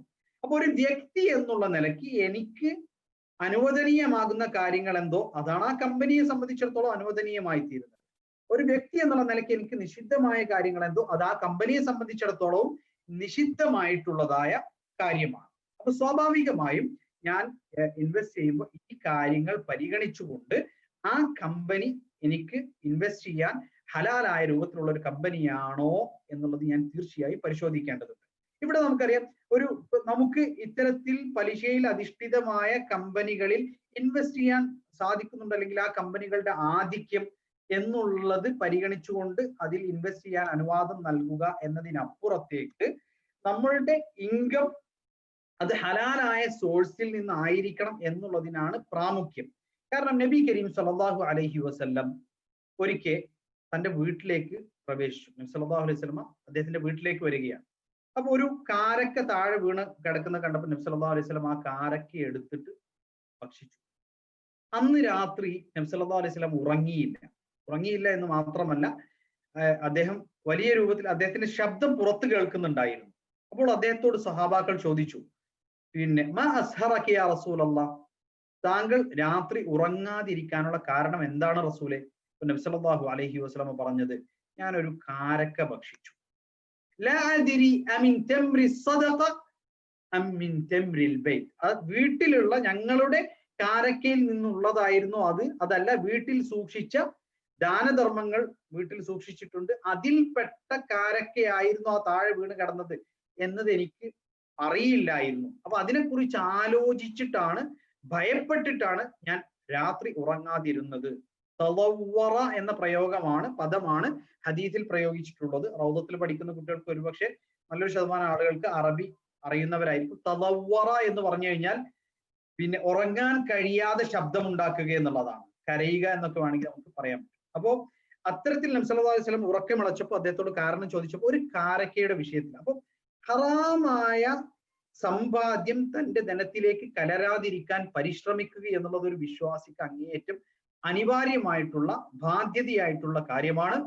മാത്രമല്ല നബി സല്ലല്ലാഹു അലൈഹി വസല്ലം നമുക്ക് പിന്നെ താക്കീത് നൽകിയിട്ടുണ്ട്, യഅതി അലന്നാസി സമാനുൻ ലാ യുബാലിൽ മർഉ മാ അഖദ മിൻഹു അമിനൽ ഹലാൽ അം മിനൽ ഹറാം.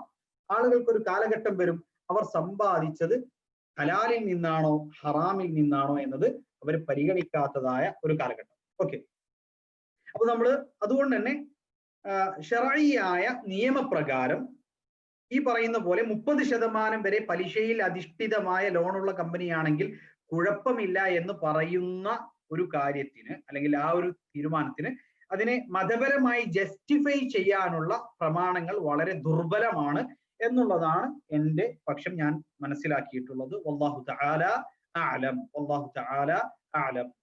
ഇനി ഇവിടെ നമ്മൾ മനസ്സിലാക്കിയപ്പോൾ അതിന്റെ ചെറിയൊരു കൺക്ലൂഷൻ ആണ്.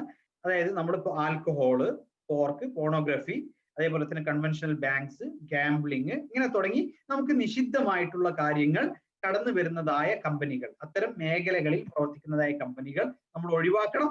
അങ്ങനെ ഒഴിവാക്കി നമ്മൾ ഹലാലായിട്ടുള്ള ആക്ടിവിറ്റീസ് ഉള്ള കമ്പനികളെ നമ്മൾ എടുത്തു കഴിഞ്ഞാൽ, അഗ്രികൾച്ചറൽ പ്രൊഡക്ട്സ് വിൽക്കുന്ന കമ്പനികൾ, അതുപോലെ തന്നെ പിന്നെ മറ്റു ഭക്ഷ്യവസ്തുക്കൾ വിൽക്കുന്ന കമ്പനികൾ, വസ്ത്രവുമായി ബന്ധപ്പെട്ട് പിന്നെ കച്ചവടം ചെയ്യുന്ന കമ്പനികൾ, ഇങ്ങനെ നമുക്ക് പിന്നെ അത്തരം കമ്പനികളെ നമ്മൾ പിന്നെ അതിനാണ് നമ്മൾ പ്രയോറിറ്റി കൊടുക്കേണ്ടത്. അതല്ലെങ്കിൽ ഹലാലായ ആക്ടിവിറ്റി ഉള്ള കമ്പനികളെ നമ്മൾ ചൂസ് ചെയ്യാൻ പാടുള്ളൂ. അത് ചൂസ് ചെയ്ത് കഴിയുമ്പോൾ പിന്നെ നമ്മൾ നോക്കേണ്ടത് ആ കമ്പനികൾക്ക് പിന്നെ പലിശയിൽ അധിഷ്ഠിതമായ വരുമാനം വരുന്നുണ്ടോ, അതുപോലെ തന്നെ പലിശയിൽ അധിഷ്ഠിതമായ കടങ്ങളിലൂടെ പ്രവർത്തിച്ചു കൊണ്ടിരിക്കുന്ന കമ്പനിയാണോ അത് എങ്കിൽ നമ്മളെ സംബന്ധിച്ചിടത്തോളം ആ കമ്പനികളിൽ ഇൻവെസ്റ്റ് ചെയ്യുക എന്നുള്ളത് നിഷിദ്ധമായി. ഇനി സ്റ്റോക്ക് മാർക്കറ്റിൽ നമ്മൾ ഇൻവോൾവ് ചെയ്യുമ്പം അവിടെ ചില പിന്നെ കാര്യങ്ങൾ നമ്മൾ ഒഴിവാക്കേണ്ടതുണ്ട്. അതിൽപ്പെട്ടതാണ് ചില നിഷിദ്ധമായ ആക്ടിവിറ്റികൾ സ്റ്റോക്ക് മാർക്കറ്റിലുണ്ട്. ഇപ്പം പലിശ നമ്മൾ നേരത്തെ പറഞ്ഞ പലിശ കടന്നു വരുന്ന കമ്പനികൾ എന്നതിലുപരി നേരിട്ട് പലിശ ലഭിക്കുന്നതായ സംവിധാനങ്ങൾ എവിടെയുണ്ട്? നേരിട്ട് പലിശ ലഭിക്കുന്നതായ സംവിധാനങ്ങൾ സ്റ്റോക്ക് മാർക്കറ്റിൽ ഇന്ന് ഉണ്ട്. അതിൽപ്പെട്ടതാണ് പിന്നെ ബോൺസ് എന്ന് പറയുന്നത്. ബോൺസ് എന്ന് പറയുന്നത് നമുക്കറിയാം, ഇപ്പൊ നമ്മുടെ നാട്ടിൽ വലിയ ചർച്ചയായിട്ടുള്ള ഒരു രാഷ്ട്രീയ കോളുകളൊക്കെ സൃഷ്ടിച്ച സംഗതിയാണ് മസാല ബോണ്ട് എന്ന് പറയുന്നത്. അപ്പൊ ഗവൺമെന്റ് എന്ത് ചെയ്യുന്നു? നിശ്ചിത പലിശ നിരക്കുള്ള കടപ്പത്രങ്ങൾ ഇഷ്യൂ ചെയ്യുന്നു. ആ കടപ്പത്രങ്ങൾ വാങ്ങിച്ച ആളുകൾക്ക് ആ കടപ്പത്രങ്ങൾ മാർക്കറ്റിൽ ട്രേഡ് ചെയ്യാൻ കൂടി സാധിക്കുന്നതായിരിക്കും കടപ്പത്രം എന്ന് പറയുമ്പോൾ. ഇവിടെ രണ്ട് രൂപത്തിലുള്ള നിഷിദ്ധങ്ങൾ കടന്നു വരുന്നു. ഒന്ന്, കടം ട്രേഡ് ചെയ്യുക എന്നുള്ളത് ഇസ്ലാമിൽ നിഷിദ്ധമായിട്ടുള്ള കാര്യമാണ്. രണ്ടാമത്തത്, അതിൽ വ്യക്തമായ പലിശയാണ് ഇത്തരം ബോണ്ടുകൾ അല്ലെങ്കിൽ കടപ്പത്രങ്ങൾ മുന്നോട്ട് വെക്കുന്നത്. അപ്പൊ ഗവൺമെന്റിന് നമ്മൾ പണം കടം കൊടുക്കുന്നു, അതിന് പകരമായിട്ട് ഗവൺമെന്റ് നമുക്ക് ബോണ്ടുകൾ തരുന്നു. ആ ബോണ്ട് പിന്നെ കൃത്യമായ പലിശ അതിൽ ഗവൺമെന്റ് നിർണ്ണയിക്കുകയും ചെയ്യും. അതുപോലെ തന്നെ ഫിക്സഡ് പ്രോഫിറ്റ് നമുക്ക് നൽകുന്നതായ പ്രിഫേർഡ് സ്റ്റോക്സ് എന്ന് പറയുന്നത് നമുക്ക് നിശ്ചിതമായിട്ടുള്ള കാര്യമാണ്. അത് നമ്മൾ അവോയ്ഡ് ചെയ്യേണ്ട സംഗതിയാണ്. പിന്നെ വരുന്ന സംഗതിയാണ് ഇൻട്രാഡേ ട്രേഡിംഗ്. അതായത് നിർബന്ധമായും ഒരു ദിവസത്തിൽ നമ്മൾ വാങ്ങിയ സ്റ്റോക്ക് ആ ദിവസത്തിൽ മാർക്കറ്റ് ക്ലോസ് ചെയ്യുന്നതിന് മുന്നേ നമ്മൾ വിറ്റിരിക്കണം എന്ന് പറയുന്നത്. അതിന് നമുക്ക് അതിന്റെ കുറച്ച് വശങ്ങൾ നമുക്ക് വരുന്നുണ്ട്. പിന്നെ അവിടെ നമുക്ക് കൂടുതൽ വിശദീകരിക്കാം. ലിവറേജ് എന്ന് പറയുന്നത്, ലിവറേജ് നമുക്കറിയാം, ഒരു ബ്രോക്കറിൽ നിന്ന് നമ്മൾ പിന്നെ മാർജിൻ കൊടുത്ത് നിശ്ചിതമായ ഒരു സംഖ്യ നമ്മൾ നൽകിയിട്ട് പിന്നെ സ്റ്റോക്ക് എടുക്കുകയാണെങ്കിൽ ഒരുപാട് പണം ആ ബ്രോക്കർ നമുക്ക് നൽകി സഹായിക്കുന്നു. അവിടെ ലോങ് ടേം ആണെങ്കിൽ സ്വാഭാവികമായും നമ്മൾ ആ ബ്രോക്കർക്ക് എന്ത് ചെയ്യേണ്ടി വരും? അതിന്റെ പലിശ നൽകിക്കൊണ്ടിരിക്കേണ്ടി വരും. ഇനി ഷോർട്ട് ടേം ആണെങ്കിൽ നമ്മൾ ആ കമ്പനി ത്രൂ തന്നെ വിൽക്കുന്നതിലൂടെ അവർക്ക് ലഭിക്കുന്ന ബ്രോക്കറേജ് വഴിയാണ് അവർക്ക് അതിൽ നിന്ന് ലാഭം അവർ കണ്ടെത്തുന്നത്. രണ്ടായാലും ഈ ലിവറേജ് എന്ന് പറയുന്നത് പിന്നെ നിഷിദ്ധമായിട്ടുള്ള കാര്യമാണ്. നമുക്കത് കൂടുതൽ വിശദീകരിക്കാം. അതുപോലെ തന്നെ ഫിനാൻഷ്യൽ ഡെറിവേറ്റീവ്സ്, മുഷ്തഖാത്ത് അൽ മാലിയ എന്നാണ് നമ്മൾ അറബിയിൽ അതിന് പറയുക. ഫ്യൂച്ചേഴ്സ് ആൻഡ് ഓപ്ഷൻസ്, ഇതും നിഷിദ്ധമാണ്. അത് നമുക്ക് കൂടുതൽ വിശദീകരിക്കാം. അപ്പൊ ബോൺസ് എന്ന് പറയുന്നത് നമ്മൾ നേരത്തെ സൂചിപ്പിച്ചതുപോലെ കടപ്പത്രങ്ങളാണ്. ഇത് നിഷിദ്ധമായിട്ടുള്ള കാര്യങ്ങളാണ്. ഇത് സ്റ്റോക്ക് മാർക്കറ്റിൽ പിന്നെ ഗവൺമെന്റുകൾ ഇൻട്രൊഡ്യൂസ് ചെയ്യുന്ന ബോൺസിന് കൂടുതൽ ആളുകൾ എന്ത് ചെയ്യുന്നു? ആളുകൾ അതിന് കൂടുതൽ വാല്യൂ കാണുന്നു. കാരണം ഗവൺമെന്റുകൾ അവരുടെ അത് ഓഫറിങ്സ് ഫുൾഫിൽ ചെയ്യുന്നതിൽ കുറച്ചും കൂടെ സെക്യൂർ ആണ് എന്നുള്ളത് കൊണ്ട് ആളുകൾ അത്തരം കടപ്പത്രങ്ങളിലേക്ക് പോകാറുണ്ട്. പക്ഷെ വിശ്വാസിയെ സംബന്ധിച്ചിടത്തോളം ഇത് വ്യക്തമായ പലിശയാണ്. നമുക്കറിയാം, ജാബിർ റളിയല്ലാഹു അൻഹു ഉദ്ധരിച്ച ഹദീസിൽ ലഅന റസൂലുള്ളാഹി സ്വല്ലല്ലാഹു അലൈഹി വസല്ലം ആകില റിബ വമുകിലഹു വകാതിബഹു വശാഹിദൈ. പലിശ തിന്നുന്നവനെയും തീറ്റിക്കുന്നവനെയും അതിന് സാക്ഷി നിൽക്കുന്നവനെയും എഴുത്തുകാരെയും എല്ലാവരെയും അള്ളാഹുവിന്റെ റസൂൽ സ്വല്ലല്ലാഹു അലൈഹി വസല്ലം ശപിച്ചിരിക്കുന്നു എന്ന് മാത്രമല്ല വഖാലഹും സവാ, അവർ തുല്യരാണ് എന്ന് പറയുകയും ചെയ്തിരിക്കുന്നു. അപ്പൊ ഒരു കോർപ്പറേറ്റ് കമ്പനി അല്ലെങ്കിൽ ഒരു ഗവൺമെന്റ് ബോണ്ട് ഇഷ്യൂ ചെയ്യുന്നത് അവർക്ക് പണത്തിന് ആവശ്യം വരുമ്പോൾ ഇപ്പോൾ പണം നൽകുന്നവർക്ക് ആ പണത്തിന് ഇത്ര പലിശ ഞങ്ങൾ നൽകാം എന്ന് പറഞ്ഞ് ഒരു ബോണ്ട് ക്രിയേറ്റ് ചെയ്യുന്നു. ആ ബോണ്ട് ആളുകൾ വാങ്ങിക്കഴിഞ്ഞാൽ അവർക്ക് അത് അവര് പേർച്ചേസ് ചെയ്തതിനേക്കാളും കൂടിയ വാല്യൂവിന് അവരെന്ത് ചെയ്യുന്നു? മറ്റുള്ള ആളുകൾക്ക് അത് വിൽപ്പന ചെയ്യുന്നു. അല്ലെങ്കിൽ അവർ ആ ബോണ്ട് എപ്പോഴാണോ അതിന്റെ പലിശ അവർക്ക് ലഭിക്കും എന്നുള്ള ആ എക്സ്പയറേഷൻ ഡേറ്റ് വരുന്നത്, ആ ഡേറ്റ് വരെ അവർ കാത്തിരിക്കുകയും ആ പലിശ കൈപ്പറ്റുകയും ചെയ്യുന്നു. എന്തായാലും ഇസ്ലാമിൽ അത് നിഷിദ്ധമായിട്ടുള്ള കാര്യമാണ്.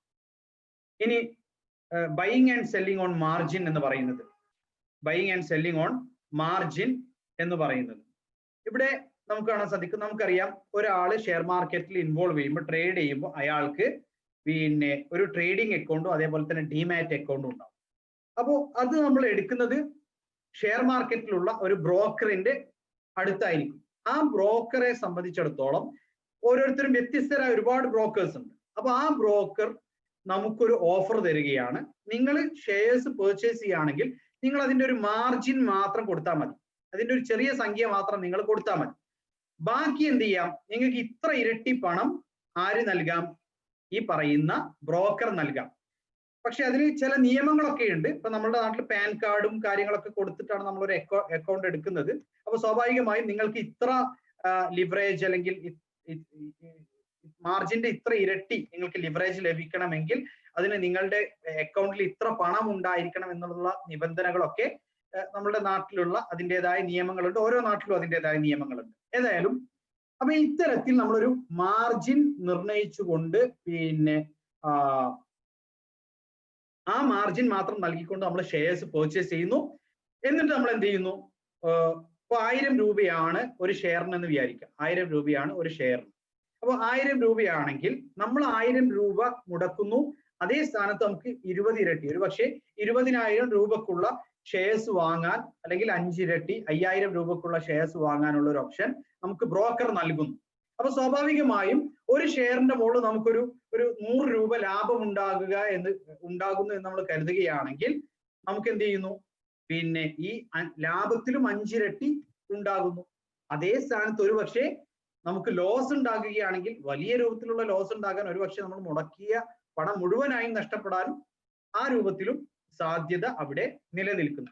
ഏതായാലും നമ്മൾ ഈ മാർജിനൽ ട്രേഡിങ്ങിലുള്ള സംഗതി എന്ന് പറഞ്ഞു കഴിഞ്ഞാൽ നമുക്കതിൽ ലിവറേജ് ലഭിക്കുന്നത് കൊണ്ടാണ് നമ്മൾ എന്ത് ചെയ്യുന്നത്, പിന്നെ ഒരു മാർജിൻ കൊടുത്തുകൊണ്ട് ബാക്കിയുള്ള തുക ലിവറേജ് എടുത്തുകൊണ്ടാണ് നമ്മൾ ട്രേഡ് ചെയ്യുന്നത്. ഈ ലിവറേജ് എന്ന് പറയുന്നത് ഇസ്ലാമിക കാഴ്ചപ്പാട് അനുസരിച്ച് നിഷിദ്ധമായിട്ടുള്ളതായ കാര്യമാണ്. ഇസ്ലാമിക കാഴ്ചപ്പാട് അനുസരിച്ച് നിഷിദ്ധമായിട്ടുള്ള കാര്യമാണ്. മജ്മഉൽ ഫിഖ്ഹുൽ ഇസ്ലാമി, ഇന്റർനാഷണൽ ഫിഖ് അക്കാഡമി തന്നെ അതിൽ കൃത്യമായിട്ടുള്ള അവരുടെ തീരുമാനം രേഖപ്പെടുത്തിയിട്ടുണ്ട്. കാരണം ഈ ലിവറേജ് എന്ന് പറഞ്ഞു കഴിഞ്ഞാൽ നമുക്കൊരു ബ്രോക്കർ എന്തിനാണ് കടം നൽകുന്നത്?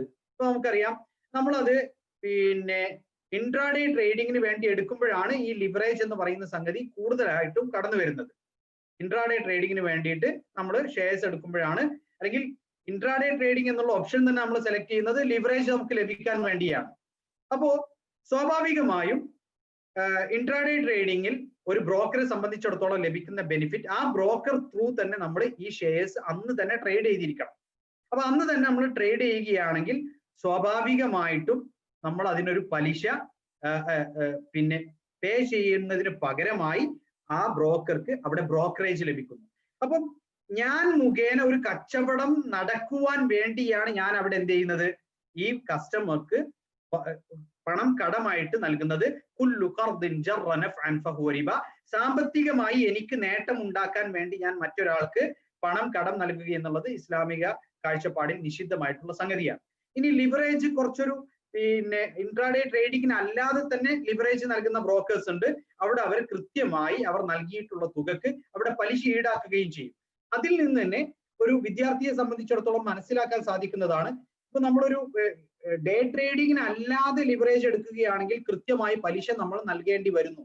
അതേ സ്ഥാനത്ത് നമ്മൾ പിന്നെ ഇൻട്രാഡേ ട്രേഡിങ്ങിന് വേണ്ടിയിട്ട് സ്റ്റോക്ക് എടുക്കുമ്പോൾ അവിടെ നമുക്ക് ഈ ലിവറേജിന് പലിശ നൽകേണ്ടി വരാത്തത് അവർക്ക് ഈ ബ്രോക്കറേജ് ലഭിക്കുന്നത് കൊണ്ടാണ്. അപ്പൊ സാമ്പത്തികമായ ഒരു നേട്ടം കടത്തിൽ നിന്നും പ്രതീക്ഷിച്ചുകൊണ്ട് കടം നൽകുക എന്നുള്ളത് ഇസ്ലാമിക കാഴ്ചപ്പാടിൽ നിഷിദ്ധമായിട്ടുള്ള ഒരു സംഗതിയാണ്. അത് കച്ചവടവും കടവും തമ്മിൽ വ്യത്യാസമുണ്ട്. അത് രണ്ടും നമുക്ക് കമ്പയർ ചെയ്യാൻ പറ്റുകയില്ല. ഇവിടെ നടക്കുന്നത് എന്താന്ന് വെച്ചാൽ കടമാണ്.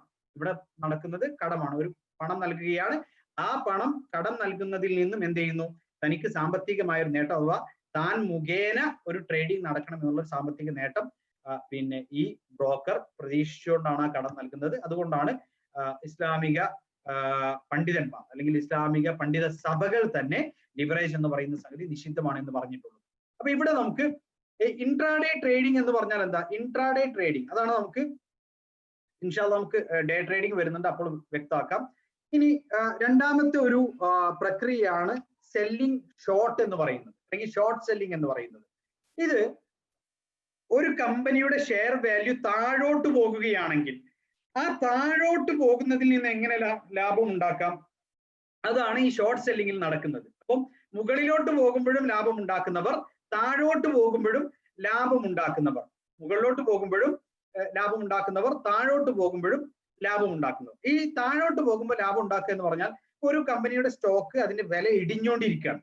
അപ്പൊ ഒരാൾ എന്ത് ചെയ്യൂ, സ്റ്റോക്ക് ആ കമ്പനിയുടെ കയ്യിൽ നിന്ന് പിന്നെ ബ്രോക്കർ ത്രൂ സ്റ്റോക്ക് ബോറോ ചെയ്യുകയാണ്, അതായത് കടമായിട്ട് വാങ്ങുകയാണ്.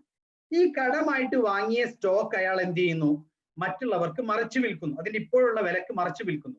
സ്വാഭാവികമായും ആ പിന്നെ കമ്പനിയിൽ നിന്ന് അയാൾ ബോറോ ചെയ്തിട്ടുള്ള കടമായിട്ട് എടുത്തിട്ടുള്ള സ്റ്റോക്ക് അങ്ങോട്ട് തന്നെ തിരിച്ച് ആ സ്റ്റോക്ക് കൊടുക്കണം.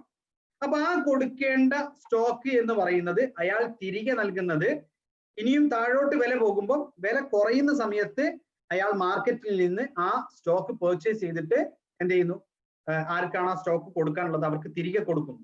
സ്വാഭാവികമായും ഇദ്ദേഹം ഒരു നിശ്ചിത വില ഉണ്ടായിരുന്ന സമയത്ത് സ്റ്റോക്ക് എന്ത് ചെയ്തു, കടമായിട്ട് വാങ്ങി ആ സ്റ്റോക്ക് ആ വിലക്ക് ഇവിടെ ട്രേഡ് ചെയ്തു. പിന്നെയും ആ സ്റ്റോക്കിന്റെ വില താഴോട്ട് പോയി. ആ സമയത്ത് ഈ കുറഞ്ഞ വിലക്ക് സ്റ്റോക്ക് വാങ്ങിയിട്ട് ആ സ്റ്റോക്ക് തിരികെ കൊടുക്കുകയും ചെയ്യും. ഇതാണ് ഷോർട്ട് സെല്ലിങ്ങിൽ സംഭവിക്കുന്നത്. ഏതായാലും ഇത് നമുക്ക് ഇസ്ലാമികമായി അനുവദനീയമായ ഒരു സംഗതിയല്ല. കാരണം ഇവിടെ ഷോർട്ട് സെല്ലിങ്ങിൽ സംഭവിക്കുന്നത് എന്താന്ന് വെച്ചാൽ ഒരാളുടെ ഉടമസ്ഥതയിൽ ഇല്ലാത്ത വസ്തു, കടമായി എടുത്ത വസ്തു അയാൾ എന്ത് ചെയ്യുകയാണ്, പിന്നെ ഇവിടെ ട്രേഡ് ചെയ്യുകയാണ് അയാൾ ചെയ്യുന്നത്. അയാളുടെ ഉടമസ്ഥതയിൽ ഇല്ലാത്തൊരു വസ്തു ഇവിടെ ട്രേഡ് ചെയ്യുകയാണ് ചെയ്യുന്നതെന്നാണ്. ഇനി ഡേ ട്രേഡിംഗ് എന്ന് പറയുന്നത്, നമ്മൾ ഇൻട്രാഡേ ട്രേഡിങ്ങും ഇതിൽ വരുന്നൊരു സംഗതിയാണ്. ഡേ ട്രേഡിംഗ് എന്ന് പറഞ്ഞാൽ ഇന്ന് ഞാൻ പർച്ചേസ് ചെയ്ത് ഇന്ന് തന്നെ വിൽക്കുക. നോർമൽ റെഗുലർ ട്രേഡിംഗ് ആണെങ്കിൽ നിങ്ങളൊരു ഷെയർ പർച്ചേസ് ചെയ്താൽ ഇസ്ലാമിക കാഴ്ചപ്പാടനുസരിച്ച് നിങ്ങൾക്ക് ഇന്ന് വേണമെങ്കിൽ വിൽക്കാം, നാളെ വേണമെങ്കിൽ വിൽക്കാം, മറ്റന്നാൾ വിൽക്കാം, ഒരു വർഷം കഴിഞ്ഞിട്ട് വിൽക്കാം, വിൽക്കാതെ നിങ്ങൾക്ക് അത് കീപ്പ് ചെയ്യാം, അതൊക്കെ നിങ്ങളുടെ ഇഷ്ടമാണ്. പക്ഷേ ഇൻട്രാഡേ എന്ന് പറയുമ്പോൾ അവിടെ നിങ്ങൾ ആ ദിവസം തന്നെ വിൽക്കണം എന്നുള്ള നിബന്ധനയാണ്. അതിൽ ഇന്ന് ബ്രോക്കേഴ്സ് എന്ത് ചെയ്യുന്നുണ്ട്, ഒരു ഓപ്ഷൻ തരുന്നുണ്ട്. നിങ്ങൾക്ക് ഒന്നുകിൽ വേണമെങ്കിൽ നിങ്ങൾക്ക് ആ പിന്നെ ഷെയർസിന് നിങ്ങളുടെ ഡിമാറ്റ് അക്കൗണ്ടിലേക്ക് ഡെലിവറി എടുക്കാം, അതല്ലെങ്കിൽ അന്ന് തന്നെ നിങ്ങൾ വിറ്റിരിക്കണം എന്ന് പറയുന്നത്. പക്ഷെ ഇവിടെ നമ്മൾ മനസ്സിലാക്കേണ്ടത് ഇൻട്രാഡേ ട്രേഡിംഗ് എന്ന് പറയുന്ന ഓപ്ഷനിലേക്ക് ആളുകൾ പോകുന്നത് എന്തിനാണ്? ലിവറേജ് ലഭിക്കാൻ വേണ്ടിയാണ്. ലിവറേജ് ലഭിക്കാൻ വേണ്ടിയാണ്. സ്വാഭാവികമായും ലിവറേജ് നിഷിദ്ധമാണ് എന്ന് വന്നതോടുകൂടി തന്നെ ഒരാളെ സംബന്ധിച്ചിടത്തോളം അയാൾ ഇൻട്രാഡേ ട്രേഡിംഗ് എന്ന് പറയുന്ന ഓപ്ഷൻ തന്നെ എടുക്കേണ്ട ആവശ്യമില്ല. അപ്പോൾ അവിടെ ഒരു സമയബന്ധിതമായി തന്റെ ഷെയർസ് വിൽക്കാൻ വേണ്ടി ഒരാളെ നിർബന്ധിക്കുന്ന അവസ്ഥ വരുന്നുണ്ട്. എന്നാൽ നമുക്ക് വേണമെങ്കിൽ അവിടെ അതിനെ പിന്നെ ഒരു മറുപടി ആയിട്ട് നമുക്ക് പറയാം, അല്ല ഇന്ന് നമുക്ക് വേണമെങ്കിൽ അന്ന് തന്നെ വിൽക്കാതെ അത് വേണമെങ്കിൽ പിന്നെ നമുക്ക് ഡെലിവറി എടുക്കുകയും ചെയ്യാമല്ലോ എന്ന് വേണമെങ്കിൽ നമുക്ക് പറയാം. ശരിയാണ്. പക്ഷെ എങ്കിൽ കൂടി അവിടെ നമ്മൾ മനസ്സിലാക്കണം, ഈ ഇൻട്രാഡേ ട്രേഡിംഗ് എന്ന ഓപ്ഷനിലേക്ക് നമ്മൾ പോകുന്നത് തന്നെ പിന്നെ ഈ ഒരു സംഗതി മുന്നിൽ കണ്ടാണ്. അതല്ലെങ്കിൽ നമുക്ക് ലിവറേജ് ലഭിക്കാൻ വേണ്ടിയാണ്. അല്ലെങ്കിൽ നമ്മൾ ഇൻട്രാഡേ ട്രേഡിംഗ് ഓപ്റ്റ് ചെയ്യേണ്ട ഒരു ആവശ്യവും ഇല്ല. ഒരു മിനിറ്റ്.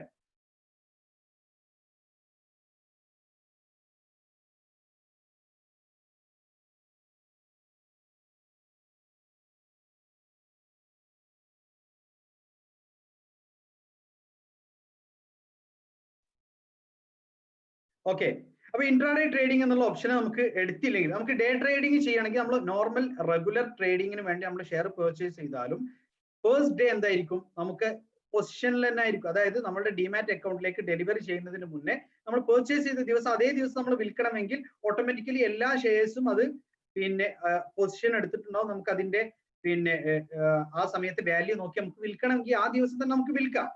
അപ്പം റെഗുലർ ട്രേഡിംഗ് നമുക്ക് അനുവദനീയമാണെങ്കിലും ഇൻട്രാഡേ ട്രേഡിംഗ് എന്ന് പറയുന്ന ഒരു ഓപ്ഷൻ, ഇൻട്രാ ഡേ എന്ന് പറയുമ്പോൾ തന്നെ നിങ്ങൾ വാങ്ങിച്ച അതേ ദിവസം നിർബന്ധമായും നിങ്ങൾ വിൽക്കണം എന്നാണ് അത് പറയുന്നത്.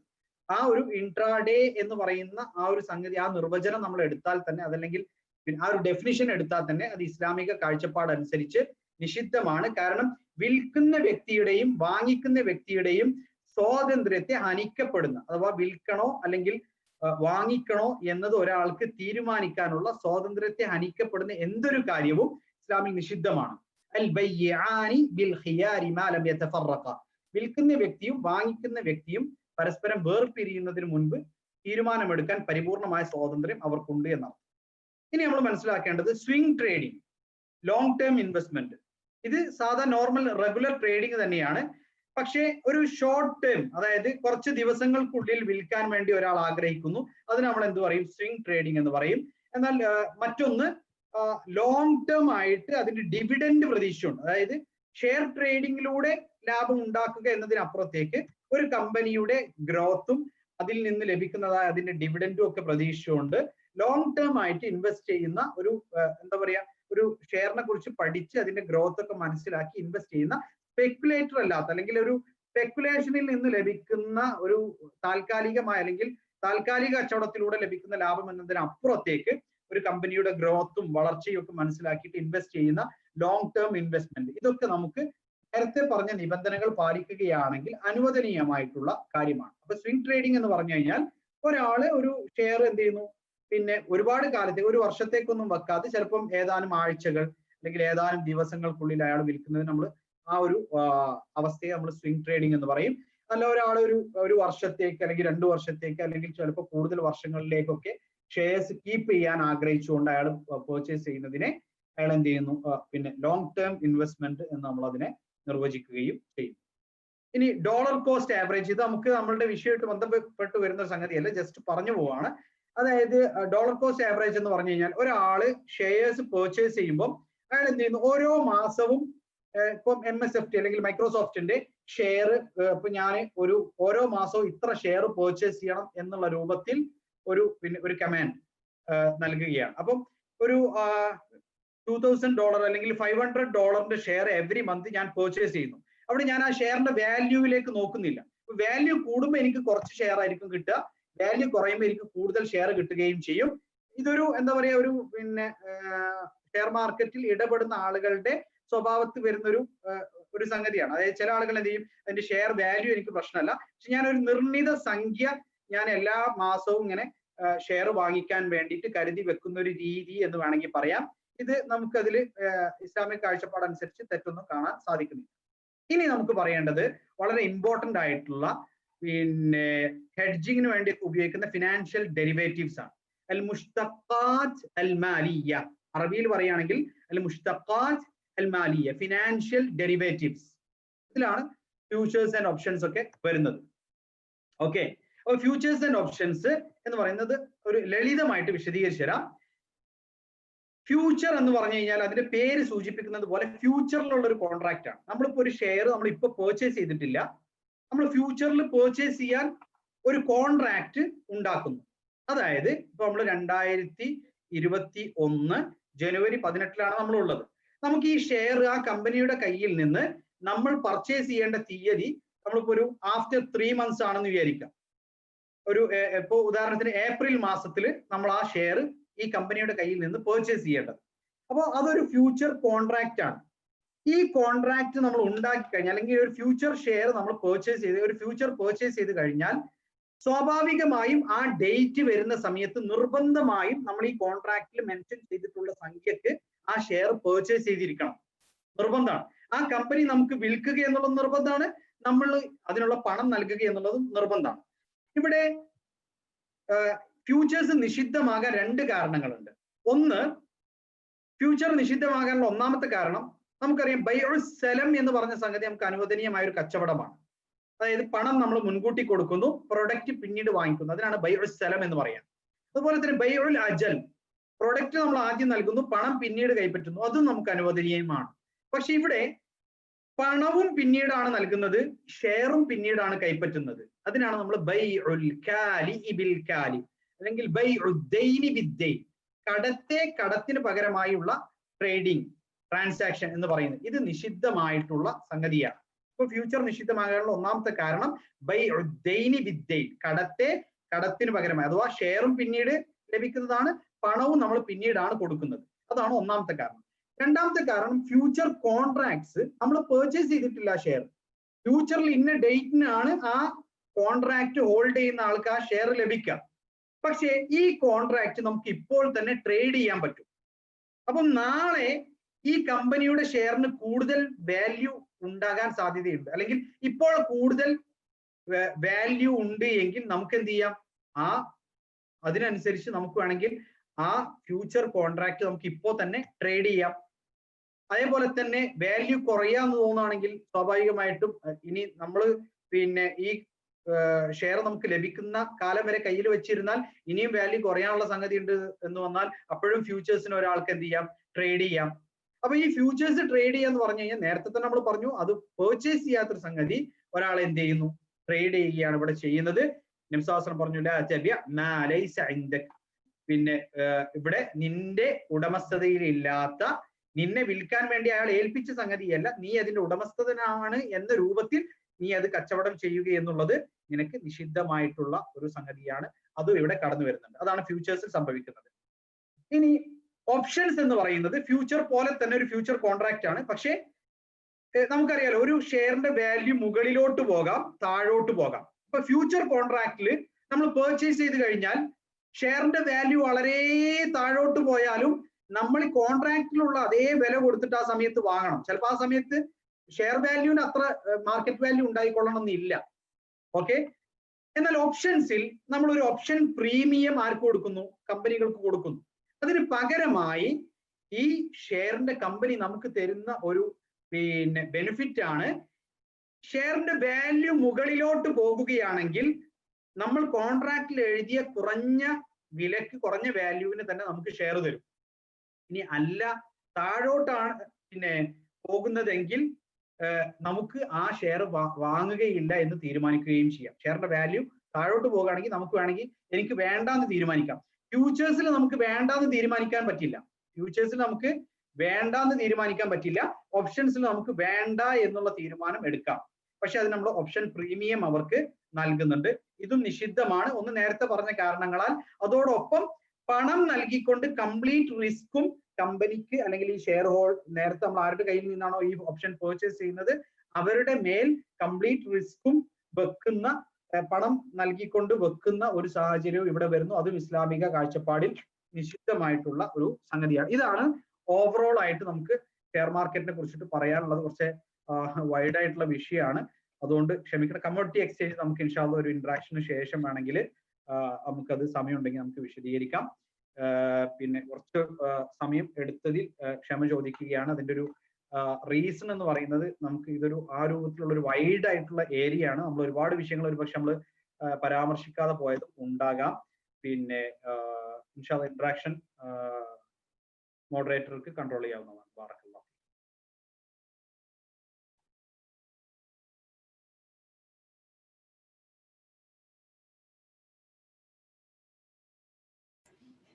അസ്സലാമു അലൈക്കും. നമ്മുടെ സമയം 1 മണിക്കൂറോളം വിഷയം അവതരിപ്പിച്ചു കഴിഞ്ഞു. ഇനി അതിലുള്ള സംശയങ്ങൾ ഉണ്ടെങ്കിൽ ചോദിക്കാനുള്ള സമയമാണ്. 123 പാർട്ടിസിപ്പൻസ് ഇപ്പോൾ നമ്മുടെ കൂടെ ഉണ്ട്. ലോകത്തിലെ സ്റ്റുഡൻസ് അതിന് പുറമേയും ഉണ്ട്. സംശയങ്ങൾ ചോദിക്കാം. നിങ്ങൾക്ക് മൈക്ക് അൺമ്യൂട്ട് ചെയ്ത് ചോദിക്കാം.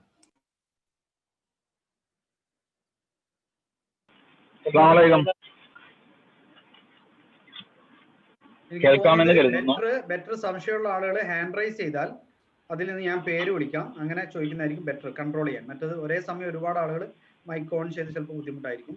ഇപ്പൊ ഇവിടെ ഇപ്പോ ഫസ്റ്റ് ചോദിച്ച എനിക്ക് തോന്നുന്നത് ഇപ്പൊ സംസാരിച്ചത് ആരായിരുന്നു? First line Abdul Khader. Okay, first line Abdul Khader. പേര് പറഞ്ഞുകൊണ്ട് സ്റ്റാർട്ട് ചെയ്യാം. ഞാൻ ഫസ്റ്റ് ലൈൻ അബ്ദുൽ ഖാദർ, ഞാൻ ജിദ്ദയിലാണ്. എനിക്ക് അറിയേണ്ടതെന്ന് വെച്ച് കഴിഞ്ഞാല് നമ്മുടെ ഈ ഇസ്ലാമിക നിയമം അനുസരിച്ച് ശരിക്കും പറഞ്ഞാൽ നമുക്ക് ലോങ് ടൈം ഇൻവെസ്റ്റ്മെന്റ് അല്ലേ മാത്രമാണ് ഇപ്പൊ ഈ ഇതനുസരിച്ച് ഞാൻ മനസ്സിലാക്കിയ അനുസരിച്ച് പാടുള്ളൂ, അനുവദിയുമുള്ളൂ അല്ലെ? ഇൻട്രാഡേ പാടില്ല, ഓപ്ഷൻസ് ആൻഡ് ഫ്യൂച്ചർ ആൻഡ് ഓപ്ഷൻസും പാടില്ല എന്നുള്ളതാണ് മനസ്സിലാക്കിയത്. ശരിയാണോ? നമുക്ക് ലോങ് ടേം ഇൻവെസ്റ്റ്മെന്റും നമുക്ക് റെഗുലർ ഡേ ട്രേഡിംഗും നമുക്ക് അനുവദനീയമാണ്. റെഗുലർ ആയിട്ടുള്ള ഡേ ട്രേഡിംഗ്. ഇൻട്രാഡേ എന്ന് പറയുമ്പോഴാണ് നമുക്കത് നിഷിദ്ധമായി വരുന്നത്. നമ്മുടെ ഇൻട്രാഡേ എന്ന് പറയുന്ന ഓപ്ഷനിലേക്ക് പോകാനുള്ള ഏക റീസൺ എന്ന് പറയുന്നത് ലിവറേജ് മാത്രമാണ്. അപ്പൊ നമുക്ക് ആ ലിവറേജ് എന്ന് പറയുന്നത് നിഷിദ്ധമായതോടുകൂടി നമുക്ക് ഇൻട്രാഡേ ട്രേഡിംഗ് ഓട്ടോമാറ്റിക്കലി നമുക്ക് നിഷിദ്ധമായിട്ട് വരുന്നു. എന്നാൽ ഡേ ട്രേഡിംഗ് എന്ന് പറഞ്ഞപ്പോൾ ഉദാഹരണത്തിന് ഞാനിപ്പോ ലോങ് ടേം ഉദ്ദേശിച്ച ഒരു കമ്പനിയുടെ ഷെയർ പർച്ചേസ് ചെയ്തു. അപ്പൊ ഒന്നുകിൽ എനിക്ക് ആ പണം ആവശ്യമായി വന്നു, അല്ലെങ്കിൽ ഞാൻ എന്റെ തീരുമാനത്തിൽ മാറ്റം വന്നു, അല്ലെങ്കിൽ ആ ഷെയറിന് വലിയ രൂപത്തിലുള്ള ലാഭം അല്ലെങ്കിൽ ഡിമാൻഡ് മാർക്കറ്റിൽ ഉണ്ട് എന്ന് ഞാൻ മനസ്സിലാക്കിയിട്ട് ഞാൻ അന്ന് തന്നെ ആ ഷെയർ വിൽക്കുകയാണെങ്കിൽ അതിൽ തെറ്റില്ല. പക്ഷെ ഞാൻ ആ ഷെയർ അതിന്റെ പണം കൊടുത്ത് വാങ്ങിച്ചു, റെഗുലർ ട്രേഡിംഗ് ആയിട്ട് ഞാൻ വാങ്ങിച്ചു. ഞാൻ അതെന്ത് ചെയ്യുന്നു? റെഗുലർ ട്രേഡിംഗ് എന്നുള്ള രൂപത്തിൽ ഞാൻ അത് വിൽക്കുകയും ചെയ്യുന്നു, കുഴപ്പമില്ല. പക്ഷെ ഇൻട്രാഡേ ട്രേഡിംഗ് എന്ന് പറയുമ്പോൾ നിർബന്ധമായും അതേ ദിവസം തന്നെ നിങ്ങൾ വിൽക്കുക എന്നുള്ളതാണ് അത് അർത്ഥമാക്കുന്നത്. അവിടെ ഇൻട്രാഡേ ട്രേഡിങ്ങിന് നമ്മൾ ആ ഓപ്ഷൻ തിരഞ്ഞെടുക്കുന്നത് നമുക്ക് ലിവറേജ് ലഭിക്കാൻ വേണ്ടിയാണ്. എന്ന് പറഞ്ഞു കഴിഞ്ഞാൽ ഒരു ബ്രോക്കർ നമുക്ക് ഷെയർ അതേ ദിവസം നമ്മൾ ട്രേഡ് ചെയ്യുന്നത് കൊണ്ടാണ് അയാൾ നമുക്ക് ഇത്രയും സംഖ്യ നമ്മൾക്ക് ലിവറേജ് ആയിട്ട് കടമായിട്ട് നമുക്ക് നൽകുന്നത്. അപ്പൊ സ്വാഭാവികമായി നമ്മൾ പറഞ്ഞു ലിവറേജ് എന്ന് പറയുന്ന സംഗതി നിഷിദ്ധമായതോടുകൂടി തന്നെ നമ്മൾ പിന്നെ ഇൻട്രാഡേ ട്രേഡിംഗ് എന്ന് പറയുന്ന ഓപ്ഷനിലേക്ക് നമ്മൾ പോകേണ്ടതില്ല. ഇനി നമ്മൾ നോർമൽ ഡെലിവറിക്ക് വേണ്ടി ഡിമാറ്റ് അക്കൗണ്ടിലേക്ക് ഡെലിവറിക്ക് ആയിട്ട് നമ്മളൊരു ഷെയർ പർച്ചേസ് ചെയ്താലും ഫസ്റ്റ് ഡേ നമുക്ക് അത് നമ്മളുടെ ട്രേഡിംഗ് അക്കൗണ്ടിൽ പൊസിഷൻ എടുത്തിട്ടുള്ള ഷെയർ തന്നെയായിരിക്കും. നമുക്ക് വേണമെങ്കിൽ അതേ ദിവസം ട്രേഡ് ചെയ്യണമെങ്കിൽ അതിന്റെ ആ ദിവസത്തിലെ പിന്നെ മാർക്കറ്റ് വാല്യൂവിനനുസരിച്ച് നമുക്ക് ട്രേഡ് ചെയ്യാം, നോ പ്രോബ്ലം. അതുകൊണ്ടാണ് ഞാൻ പറഞ്ഞത് സ്വിംഗ് ട്രേഡിംഗ് ആണെങ്കിലും അതുപോലെ തന്നെ ലോങ് ടേം ഇൻവെസ്റ്റ്മെന്റ് ആണെങ്കിലും നമുക്ക് എന്താണ് അനുവദനീയമാണ്. പക്ഷെ അവിടെ നമ്മൾ ഷെയറുകൾ അനുവദനീയമായ ഷെയർ ആയിരിക്കണം. പിന്നെ നേരത്തെ നമ്മൾ പറഞ്ഞ ആ നിബന്ധനകളൊക്കെ പാലിച്ചുകൊണ്ടായിരിക്കണം നമ്മൾ ഷെയർ ചൂസ് ചെയ്യേണ്ടത്. ഓക്കെ, ക്ലിയർ ആണ്. അസ്സലാമു അലൈക്കും. ഹലോ, കേൾക്കാമല്ലോ?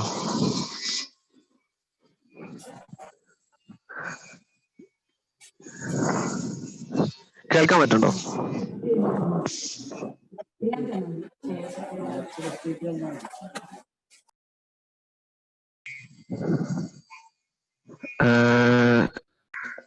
മൗലവി മ്യൂട്ടാണ്, അതാണ്. ഷംവീലിന് ചോദിക്കാം. ഞാൻ സുഹൈലിനെ ഞാൻ പറയാം, പേര് വിളിക്കാം. ഷംവീൽ.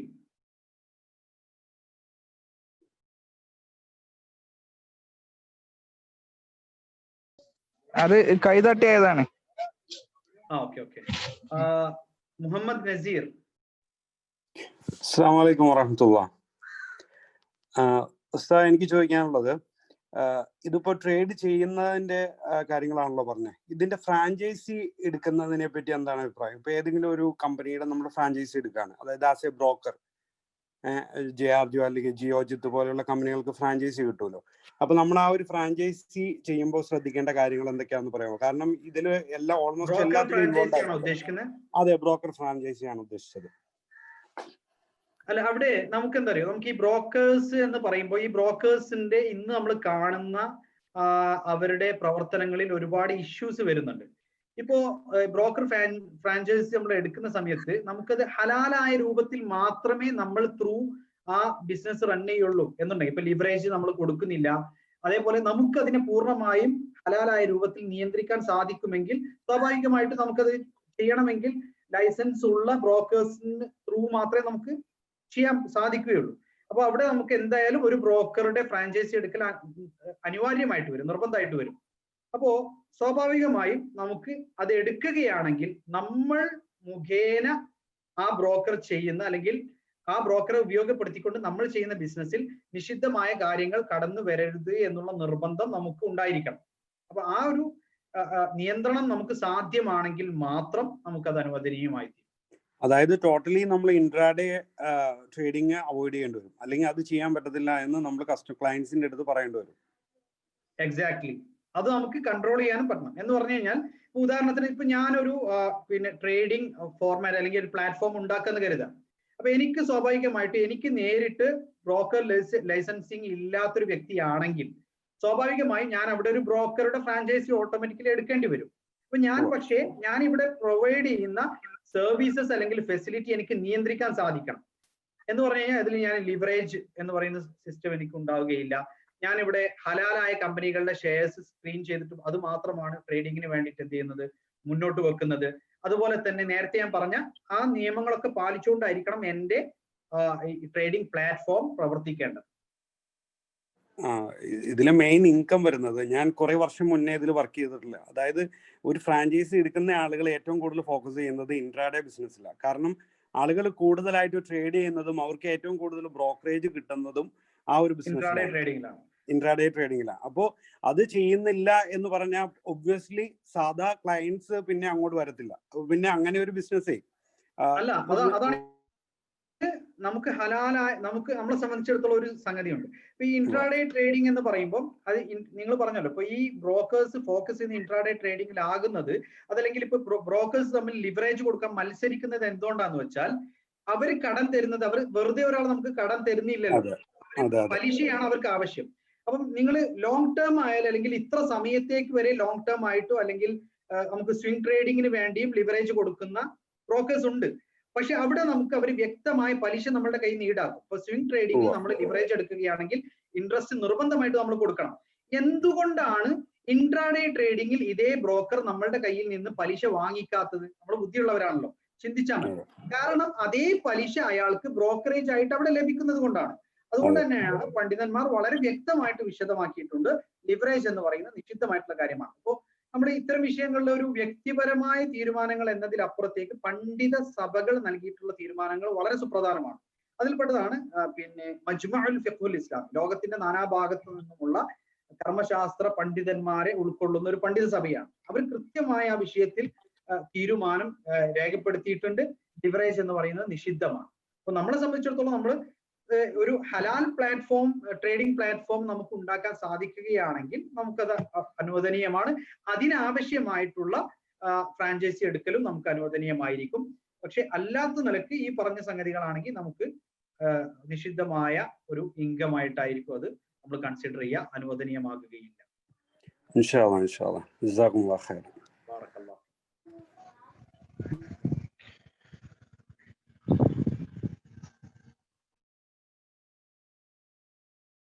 നസീഹ് ഇബ്രാഹിം. അസ്സലാമു അലൈക്കും. എന്റെ ചോദ്യം, ഇന്ത്യയിൽ ഇപ്പോ ഇസ്ലാമിക് പെർസ്പെക്റ്റീവില് ഷെയർ വാങ്ങിക്കാനും അതുപോലെ ട്രേഡ് നടത്താൻ പറ്റുന്ന ഒരു പ്ലാറ്റ്ഫോം ഞാൻ മനസ്സിലാക്കിയത് ടാറ്റ എത്തിക് ഫണ്ട് മാത്രമാണ്. അപ്പോ ഈ പറഞ്ഞ കാര്യങ്ങളൊക്കെ വെച്ച് നോക്കുമ്പോൾ നമുക്ക് നമ്മുടെ സൂക്ഷ്മതയുടെ ഒക്കെ ഭാഗമായിട്ട് ഒരു ആൾക്ക് അതായത് അറബി കൺട്രീസിൽ നമുക്ക് ഇതേപോലെ ട്രേഡ് വാങ്ങാനും അത് ഇന്ത്യയിൽ വെച്ചുകൊണ്ട് ട്രേഡ് നടത്താനും അങ്ങനെയാണെങ്കിൽ അതിന് പറ്റുന്ന പ്ലാറ്റ്ഫോമുകൾ, കമ്പനികൾ ഏതൊക്കെയാണെന്ന് വിശദീകരിക്കാം. ഇപ്പൊ ഇന്ത്യയില് ഇപ്പൊ നേരത്തെ സൂചിപ്പിച്ച പോലെ നമുക്ക് ഒരു നല്ല ഇനീഷ്യേറ്റീവ് തന്നെ, ഇപ്പൊ ടാറ്റ ആണെങ്കിലും അതേപോലെ തന്നെ ടോറസ് ഒക്കെ ആണെങ്കിലും ഒരു നല്ല ഇനീഷ്യേറ്റീവ് ആണെങ്കിൽ കൂടി പിന്നെ അതിലും ചില വിഷയങ്ങൾ കടന്നു വരുന്നുണ്ട്. എന്ന് പറഞ്ഞു കഴിഞ്ഞാൽ ഞാൻ നേരത്തെ പറഞ്ഞ അവരെ നമ്മൾ കംപ്ലീറ്റ്ലി ഇത് ചെയ്യല്ല. അവർ ചെയ്തിട്ടുള്ള ഒരു ഇനീഷ്യേറ്റീവ് എന്ന് പറഞ്ഞു കഴിഞ്ഞാൽ എത്തിക്കൽ ആയിട്ടുള്ള അല്ലെങ്കിൽ കുറച്ചും കൂടെ ആളുകളുടെ സാമൂഹ്യ സുരക്ഷയും സാമൂഹിക നന്മയും മുന്നോട്ട് വെക്കുന്നതായ രൂപത്തിലുള്ള കമ്പനികളിൽ ഇൻവെസ്റ്റ് ചെയ്യുകയും ഒരു നല്ല സാമ്പത്തിക വ്യവസ്ഥിതി വിഭാവനം ചെയ്തുകൊണ്ടുമാണ് അത് മുന്നോട്ട് വന്നത് എന്നുള്ളത് ഒരു നല്ല കാര്യമാണ്. പക്ഷേ അതിൽ നേരത്തെ നമ്മൾ പറഞ്ഞ ഇത്തരം വിഷയങ്ങൾ അതിൽ കടന്നു വരുന്നുണ്ട്. അതായത് പലിശയിൽ അധിഷ്ഠിതമായ കടങ്ങളുള്ള കമ്പനികൾ, അത് 25% വരെ, എന്റെ ഓർമ്മ ശരിയാണെങ്കിൽ പിന്നെ നമ്മുടെ നാട്ടിലുള്ള ശരിയാ നിയമങ്ങൾ അനുസരിച്ച് 25% വരെയാണ്, അതല്ലെങ്കിൽ 30% വരെ. ഇപ്പൊ പൊതുവെ ഒരു പല ആളുകളും അതിൽ പറയാറുള്ള 30% വരെ അല്ലെങ്കിൽ 33% വരെ പലിശയിൽ അധിഷ്ഠിതമായ കടങ്ങൾ ഉണ്ടെങ്കിൽ കുഴപ്പമില്ല എന്നുള്ള ഒരു കാര്യമാണ്. പക്ഷെ അത് നമുക്ക് ഒരിക്കലും നമുക്ക് മതപരമായി അതിനെ ജസ്റ്റിഫൈ ചെയ്യാനുള്ള ഒരു കാര്യവും ഒരു പ്രമാണവും നമ്മളുടെ മുന്നിൽ ഇല്ല എന്നുള്ളതാണ്. അപ്പൊ അവര് ഈ ടാറ്റ എത്തിക്കൽ ഫണ്ട് ഒരു വശത്തുനിന്ന് നമ്മൾ നോക്കുമ്പോൾ വലിയ രൂപത്തിലുള്ള ഒരു നന്മയാണ് അവർ ചെയ്തിട്ടുള്ളത് എങ്കിൽ കൂടി പക്ഷെ ഈ ഒരു പ്രശ്നം സോൾവ് ചെയ്യാൻ അതിൽ സാധിക്കുന്നില്ല. ഇനി നമുക്കുള്ളത് മറ്റുള്ള പല സ്ഥലങ്ങളിലും ഹലാലായിട്ടുള്ള സ്റ്റോക്കുകൾ തെരഞ്ഞെടുത്ത് സ്ക്രീൻ ചെയ്ത് അതിൽ ട്രേഡ് ചെയ്യുന്നതായ മേഖലകളുണ്ടല്ലോ. ഇവിടെ നമ്മൾ ഈ ഹലാൽ സ്റ്റോക്ക് എന്ന് പറയും, പ്രത്യേകിച്ച് ഇപ്പോ നമ്മുടെ നാട്ടിലെ പുതിയ സാഹചര്യങ്ങളിൽ ഈ ഹലാൽ എന്ന് പറഞ്ഞ ആളുകൾക്ക് വലിയൊരു തെറ്റിദ്ധാരണ ഉണ്ടാക്കുന്ന ഒരു സാഹചര്യം. ഇവിടെ നമ്മൾ മനസ്സിലാക്കേണ്ടത് കൃത്യമായി ഒരു നാടിന്റെ സാമ്പത്തിക രംഗത്ത് വളരെ പ്രൊഡക്റ്റീവ് ആയിട്ടുള്ള സാമ്പത്തിക വളർച്ചയ്ക്ക് കാരണമാകുന്നതായ കമ്പനികളാണ് നമ്മൾ ഈ ഹലാൽ കമ്പനികൾ എന്ന് പറയുന്നതിലൂടെ ഉദ്ദേശിക്കുന്നത്. സ്വാഭാവികമായിട്ടും അവർക്ക് പിന്നെ പലിശയിൽ അധിഷ്ഠിതമായ കടങ്ങളില്ല, അതേപോലെ തന്നെ അവരുടെ വളർച്ച എന്ന് പറയുന്നത് റിയൽ ആയിട്ടുള്ള ഗ്രോത്ത് ആണ്, പിന്നെ സാമ്പത്തിക മേഖലയിൽ വളരെ നല്ല രൂപത്തിലുള്ള കോൺട്രിബ്യൂഷൻ ചെയ്യുന്ന, അതും മനുഷ്യന്റെ ആവശ്യങ്ങളും അവശ്യ വസ്തുക്കളും ഒക്കെ ആയിട്ടുള്ള മേഖലകളിൽ, നല്ല മേഖലകളിൽ ഇൻവെസ്റ്റ് ചെയ്യുന്നതുമായിട്ടുള്ള എത്തിക്കൽ കമ്പനികളെയാണ് നമ്മൾ ഈ ഹലാലായിട്ടുള്ള കമ്പനികൾ എന്നതുകൊണ്ട് നമ്മൾ ഉദ്ദേശിക്കുന്നത്. ചില ആളുകൾ ആ വേർഡ് തെറ്റിദ്ധരിക്കേണ്ട ആവശ്യമില്ല. അപ്പോ അത് നമ്മൾ സ്ക്രീൻ ചെയ്യുക എന്ന് പറയുമ്പോൾ, അതിനെ തിരഞ്ഞെടുക്കുക എന്ന് പറയുമ്പോൾ പല രാജ്യങ്ങളിലും ഇപ്പൊ വിദേശത്ത് ഇപ്പൊ പല യൂറോപ്യൻ കൺട്രീസിൽ വരെ അത്തരത്തിലുള്ള സ്ക്രീനിങ്ങുകൾ ലഭ്യമാണ്. ഹലാൽ സ്റ്റോക്സ് ഡിഫൈൻ ചെയ്യപ്പെട്ടിട്ടുണ്ട്. അപ്പൊ നമ്മൾ നോക്കേണ്ടത് ഒരു ബോർഡ് അല്ലെങ്കിൽ ഒരു പിന്നെ ഇപ്പൊ ടാറ്റ എത്തിക്കൽ ഫണ്ട് ആവട്ടെ അല്ലെങ്കിൽ മറ്റേതെങ്കിലും ഒരു കമ്പനി ആവട്ടെ, അവർ പറയുകയാണെങ്കിൽ ഞങ്ങൾ നിങ്ങൾക്ക് ഹലാൽ സ്റ്റോക്ക് സ്ക്രീൻ ചെയ്ത് തരുന്നു എന്ന് പറയുമ്പോൾ നമ്മൾ ആദ്യം നോക്കേണ്ടത് അവരുടെ സ്ക്രീനിങ് പ്രൊസീജിയേഴ്സ് എന്താണ് എന്നുള്ളതാണ്, അല്ലെങ്കിൽ അതിന്റെ റൂൾസ് ആൻഡ് റെഗുലേഷൻസ് എന്താണ് എന്നുള്ളതാണ്. അതാണ് നമ്മൾ വായിക്കേണ്ടത്. അത് വായിക്കുമ്പോൾ അവർ ത്രൂ ട്രേഡ് ചെയ്യാൻ വേണ്ടി നമ്മുടെ മുന്നിൽ വെക്കുന്ന ഷെയറുകൾ ഏത് തരത്തിലുള്ളതാണ് എന്ന് മനസ്സിലാക്കാൻ നമുക്ക് സാധിക്കും. ഇവിടെയാണ് ഇന്ന് നമ്മൾ ഒരുപാട് പ്ലാറ്റ്ഫോംസ് ഉണ്ട്. ആ പ്ലാറ്റ്ഫോമുകളിൽ കുറേയൊക്കെ പ്ലാറ്റ്ഫോംസ് നമുക്ക് ഡിപ്പെൻഡ് ചെയ്യാൻ പറ്റിയതുണ്ട്, പറ്റാത്തതും ഉണ്ട്. അപ്പൊ ഞാൻ ആ ഒരു രൂപത്തിൽ എനിക്കതിനെ എന്താ പറയാ, ഒരു അള്ളാഹുവിന്റെ മുന്നിൽ വലിയൊരു ഉത്തരവാദിത്വമാണല്ലോ. അപ്പൊ ഇന്ന കമ്പനികൾ എന്ന് ഞാൻ വേർതിരിച്ച് പറയുന്നില്ല, മറിച്ച് അത് ഞാൻ ഈ പറഞ്ഞു തന്ന മെത്തേഡ് ഉപയോഗിച്ചുകൊണ്ട് നിങ്ങൾക്ക് തന്നെ അവരുടെ സ്ക്രീനിങ് പ്രൊസീജിയർ അല്ലെങ്കിൽ ശരിയാ ഓഡിറ്റിംഗ് പ്രൊസീജിയർ പരിശോധിച്ചിട്ട് നിങ്ങൾക്ക് മനസ്സിലാക്കാൻ സാധിക്കുന്നതായ ഒരു കാര്യമാണ്. ഇനി രണ്ടാമത്തെ ഒരു ഓപ്ഷൻ എന്ന് പറയുന്നത്, ഇപ്പൊ നമ്മുടെ നാട്ടിലുള്ള ആളുകൾക്ക് ഇപ്പൊ മിഡിൽ ഈസ്റ്റിലുള്ള സ്റ്റോക്ക് എക്സ്ചേഞ്ചുകളിലൊക്കെ ഇൻവെസ്റ്റ് ചെയ്യണമെങ്കിൽ ഇന്ന് നമുക്കറിയാം കുറച്ചും കൂടെ പിന്നെ അത് അനുവദനീയമാകുന്ന രൂപത്തിലേക്ക് ഇന്റർനാഷണൽ ലെവലിൽ പിന്നെ ഇൻവെസ്റ്റ്മെന്റ്സ് അനുവദിക്കുന്നതായ സ്റ്റോക്ക് എക്സ്ചേഞ്ചുകളുണ്ട്. ഇനി അത് അനുവദിക്കാത്ത ഇടങ്ങളിൽ തന്നെ അതിന് നമുക്ക് ലഭ്യമായ ബ്രോക്കേഴ്സ് ഉണ്ട്. അപ്പോൾ നിങ്ങൾക്ക് വേണ്ടി ഇവിടെയുള്ള ബ്രോക്കേഴ്സ് ഇൻവെസ്റ്റ് ചെയ്യുന്ന രൂപത്തിൽ ഇന്ന് ഇന്റർനെറ്റിൽ തന്നെ ഒരുപാട് അത്തരത്തിൽ നിങ്ങൾക്ക് ഇവിടുത്തെ സ്റ്റോക്ക് എക്സ്ചേഞ്ചിൽ നിന്ന് സ്റ്റോക്ക് വാങ്ങിക്കാനും വിൽപ്പന ചെയ്യുവാനും ഒക്കെ സാധിക്കുന്ന ഹലാൽ സ്റ്റോക്ക് നിങ്ങൾക്ക് വാങ്ങിക്കാനും വിൽക്കാനും സാധിക്കുന്നതായ സ്റ്റോക്ക് എക്സ്ചേഞ്ചുകൾ ലഭ്യമാണ്. അപ്പൊ അതില് പിന്നെ ഈ പറഞ്ഞ പോലെ ഇപ്പൊ വാഹിദ് അല്ലെ, ഇന്ന് കുറെ ആളുകൾ ഡിപ്പെൻഡ് ചെയ്യുന്ന വാഹിദ്. അപ്പൊ ഈ വാഹിദ് എന്ന് പറയുന്നത് കുറെയൊക്കെ പരിശോധിച്ചിടത്തോളം ഇപ്പൊ IOFI സ്റ്റാൻഡേർഡ്സ്, ശരിയ സ്റ്റാൻഡേർഡ്സ് ആണ് അവർ ഉപയോഗിക്കുന്നത്. പക്ഷെ അതിന്റെ കംപ്ലീറ്റ് ശരിയ സ്റ്റാൻഡേർഡ്സിലൂടെ ഞാൻ പോയിട്ടില്ലാത്തത് കൊണ്ട് തന്നെ എനിക്ക് അതിന്റെ പ്രോപ്പറായിട്ട് അത് ഫുള്ള് അനുവദനീയമാണ് അല്ലെങ്കിൽ നിഷിദ്ധമാണ് എന്നുള്ളത് പറയാൻ സാധിക്കുകയില്ല. നിങ്ങൾക്ക് പരിശോധിക്കാവുന്നതാണ്. പക്ഷെ ഞാൻ അതിൽ കണ്ട ഒരു പോസിറ്റീവ് ആയിട്ടുള്ള സംഗതി എന്ന് പറയുന്നത് IOFI എന്ന് പറഞ്ഞു കഴിഞ്ഞാൽ ഇന്ന് നമുക്ക് ഇന്റർനാഷണൽ ലെവലിൽ തന്നെ നല്ലൊരു രൂപത്തിൽ കുറെയൊക്കെ ശരിയാ ഓഡിറ്റിംഗ് നടത്താൻ വേണ്ടി മുന്നോട്ട് വന്നിട്ടുള്ള പിന്നെ ഒരു ഓർഗനൈസേഷൻ ആണ്. അപ്പൊ IOFIയുടെ ശരിയാ സ്റ്റാൻഡേർഡ്സ് ആണ് അവര് സ്ക്രീനിങ്ങിന് വേണ്ടി ഉപയോഗിക്കുന്നത് എന്നാണ് അവര് പറഞ്ഞിട്ടുള്ളത്. അതിന്റെ വിശദമായിട്ടുള്ള ഒരു പഠനത്തിലേക്ക് ഞാൻ പോയിട്ടില്ല. ഇൻഷാ അല്ലാഹ് നമുക്ക് വേണമെങ്കിൽ അത് കൂടുതൽ, നിങ്ങളൊക്കെ പഠിച്ചുകൊണ്ടിരിക്കുന്ന വിദ്യാർത്ഥികളാണല്ലോ, ആ പഠിച്ചുകൊണ്ടിരിക്കുന്ന വിദ്യാർത്ഥികൾ എന്നുള്ള നിലയ്ക്ക് നിങ്ങൾ ഈ ഒരു മേഖലയിലേക്ക് നമുക്ക് ഹലാലായ ഷെയർസ് ഇൻവെസ്റ്റ് ചെയ്യാൻ പറ്റിയ മേഖലകൾ ഏതൊക്കെയെന്ന് ഉള്ളത് പരിശോധിച്ച് ആ ഒരു മേഖലയിലേക്ക് മുന്നോട്ട് വരിക എന്നാണ് അതിനെക്കുറിച്ച് പറയാം.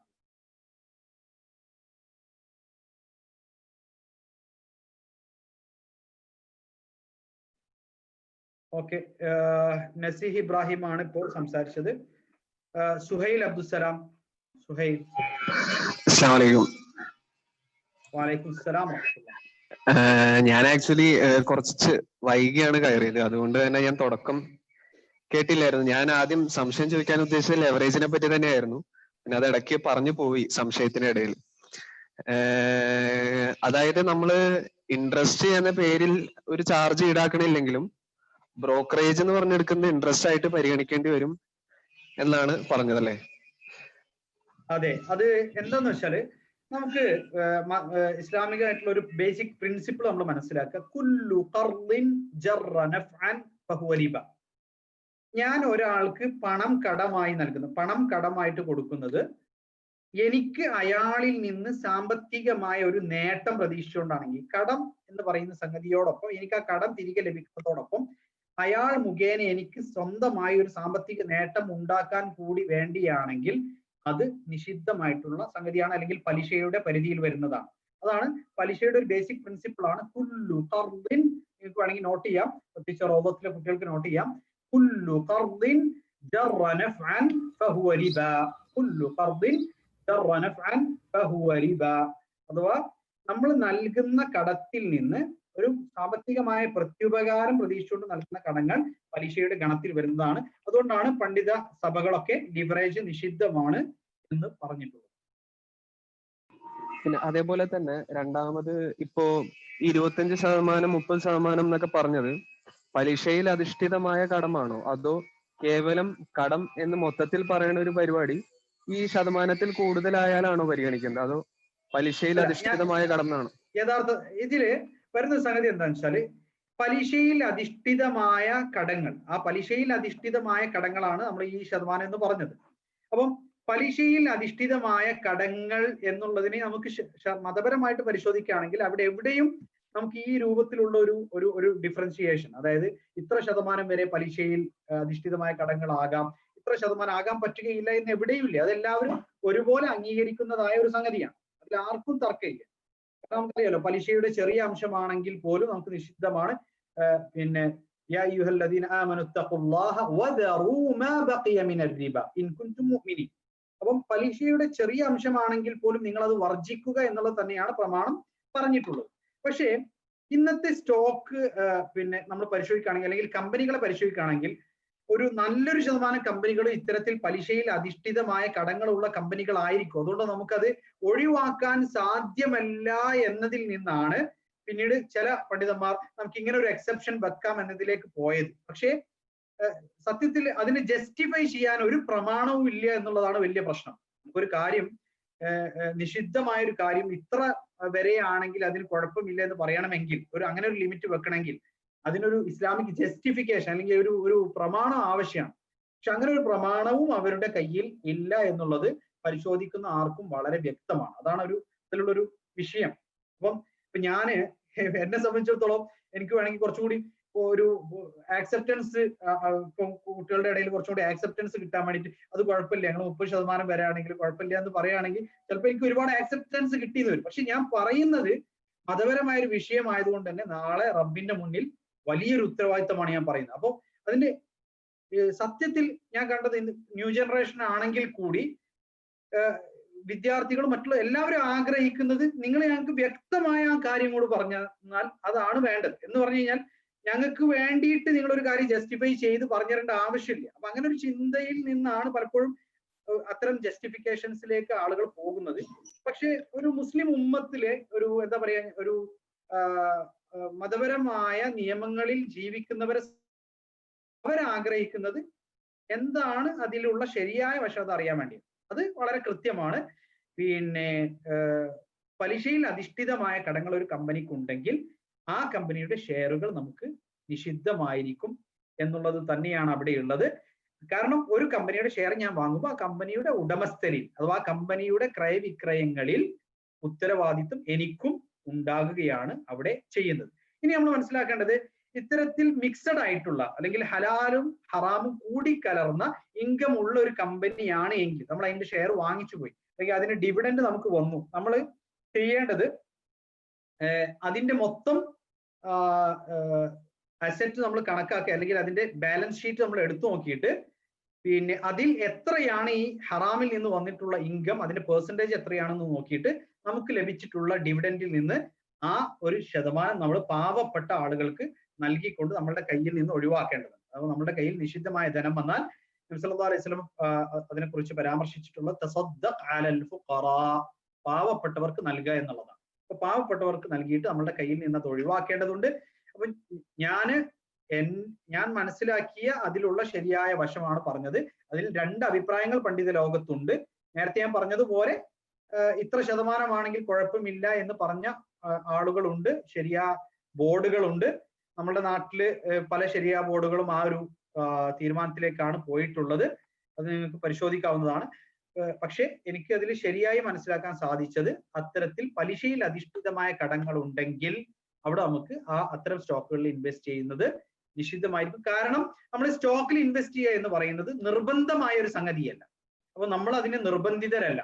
അപ്പൊ അതുകൊണ്ട് തന്നെ സ്വാഭാവികമായും നിഷിദ്ധമായ കാര്യങ്ങളിൽ നിന്ന് വിട്ടു നിന്നുകൊണ്ട് മാത്രമേ അത് ചെയ്യാൻ നമുക്ക് സാധിക്കുകയുള്ളൂ. അല്ലാഹു തആല അഅലം. സുഹൈലാണ് ഇപ്പോൾ സംസാരിച്ചത്. നെക്സ്റ്റ് ക്വസ്റ്റ്യൻ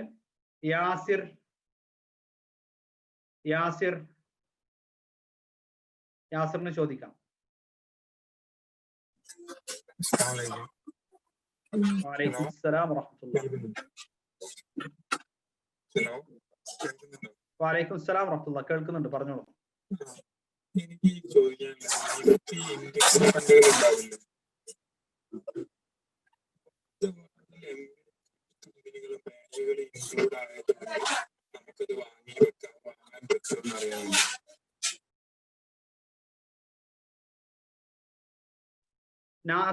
യാസിറിന്റെ വോയിസ് ക്ലിയർ അല്ല, അതുകൊണ്ട് നമ്മൾ അടുത്ത ആൾക്ക് കൊടുക്കാണ് അവസരം. സാബിക്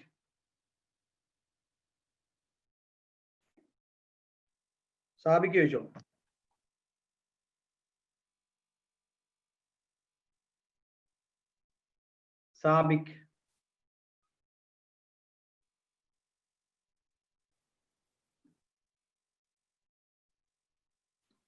സാബിക്കിന്റെ ശബ്ദം കേൾക്കുന്നില്ല. നിങ്ങൾ കേൾക്കുന്നുണ്ടോ?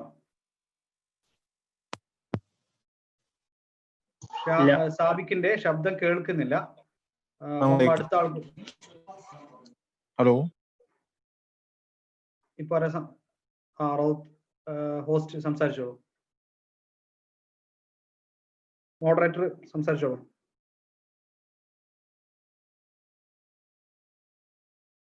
ശബ്ദം കേൾക്കുന്നില്ലേ? എന്റെ ശബ്ദം കേൾക്കുന്നില്ലേ? യെസ്, കേൾക്കാം. ഉണ്ട്. ഓക്കെ. അപ്പോ സാബിക്കിനെ കിട്ടുന്നില്ല. മുഹമ്മദ് നസീഫ്. ഹലോ, അസ്സലാമു അലൈക്കും. വലൈക്കും സലാം വറഹ്മത്തുള്ളാഹി. കേൾക്കുന്നുണ്ടോ? സാബിക്ക. സാബിക്ക് കേൾക്കുന്നുണ്ട്, പറഞ്ഞോളൂ.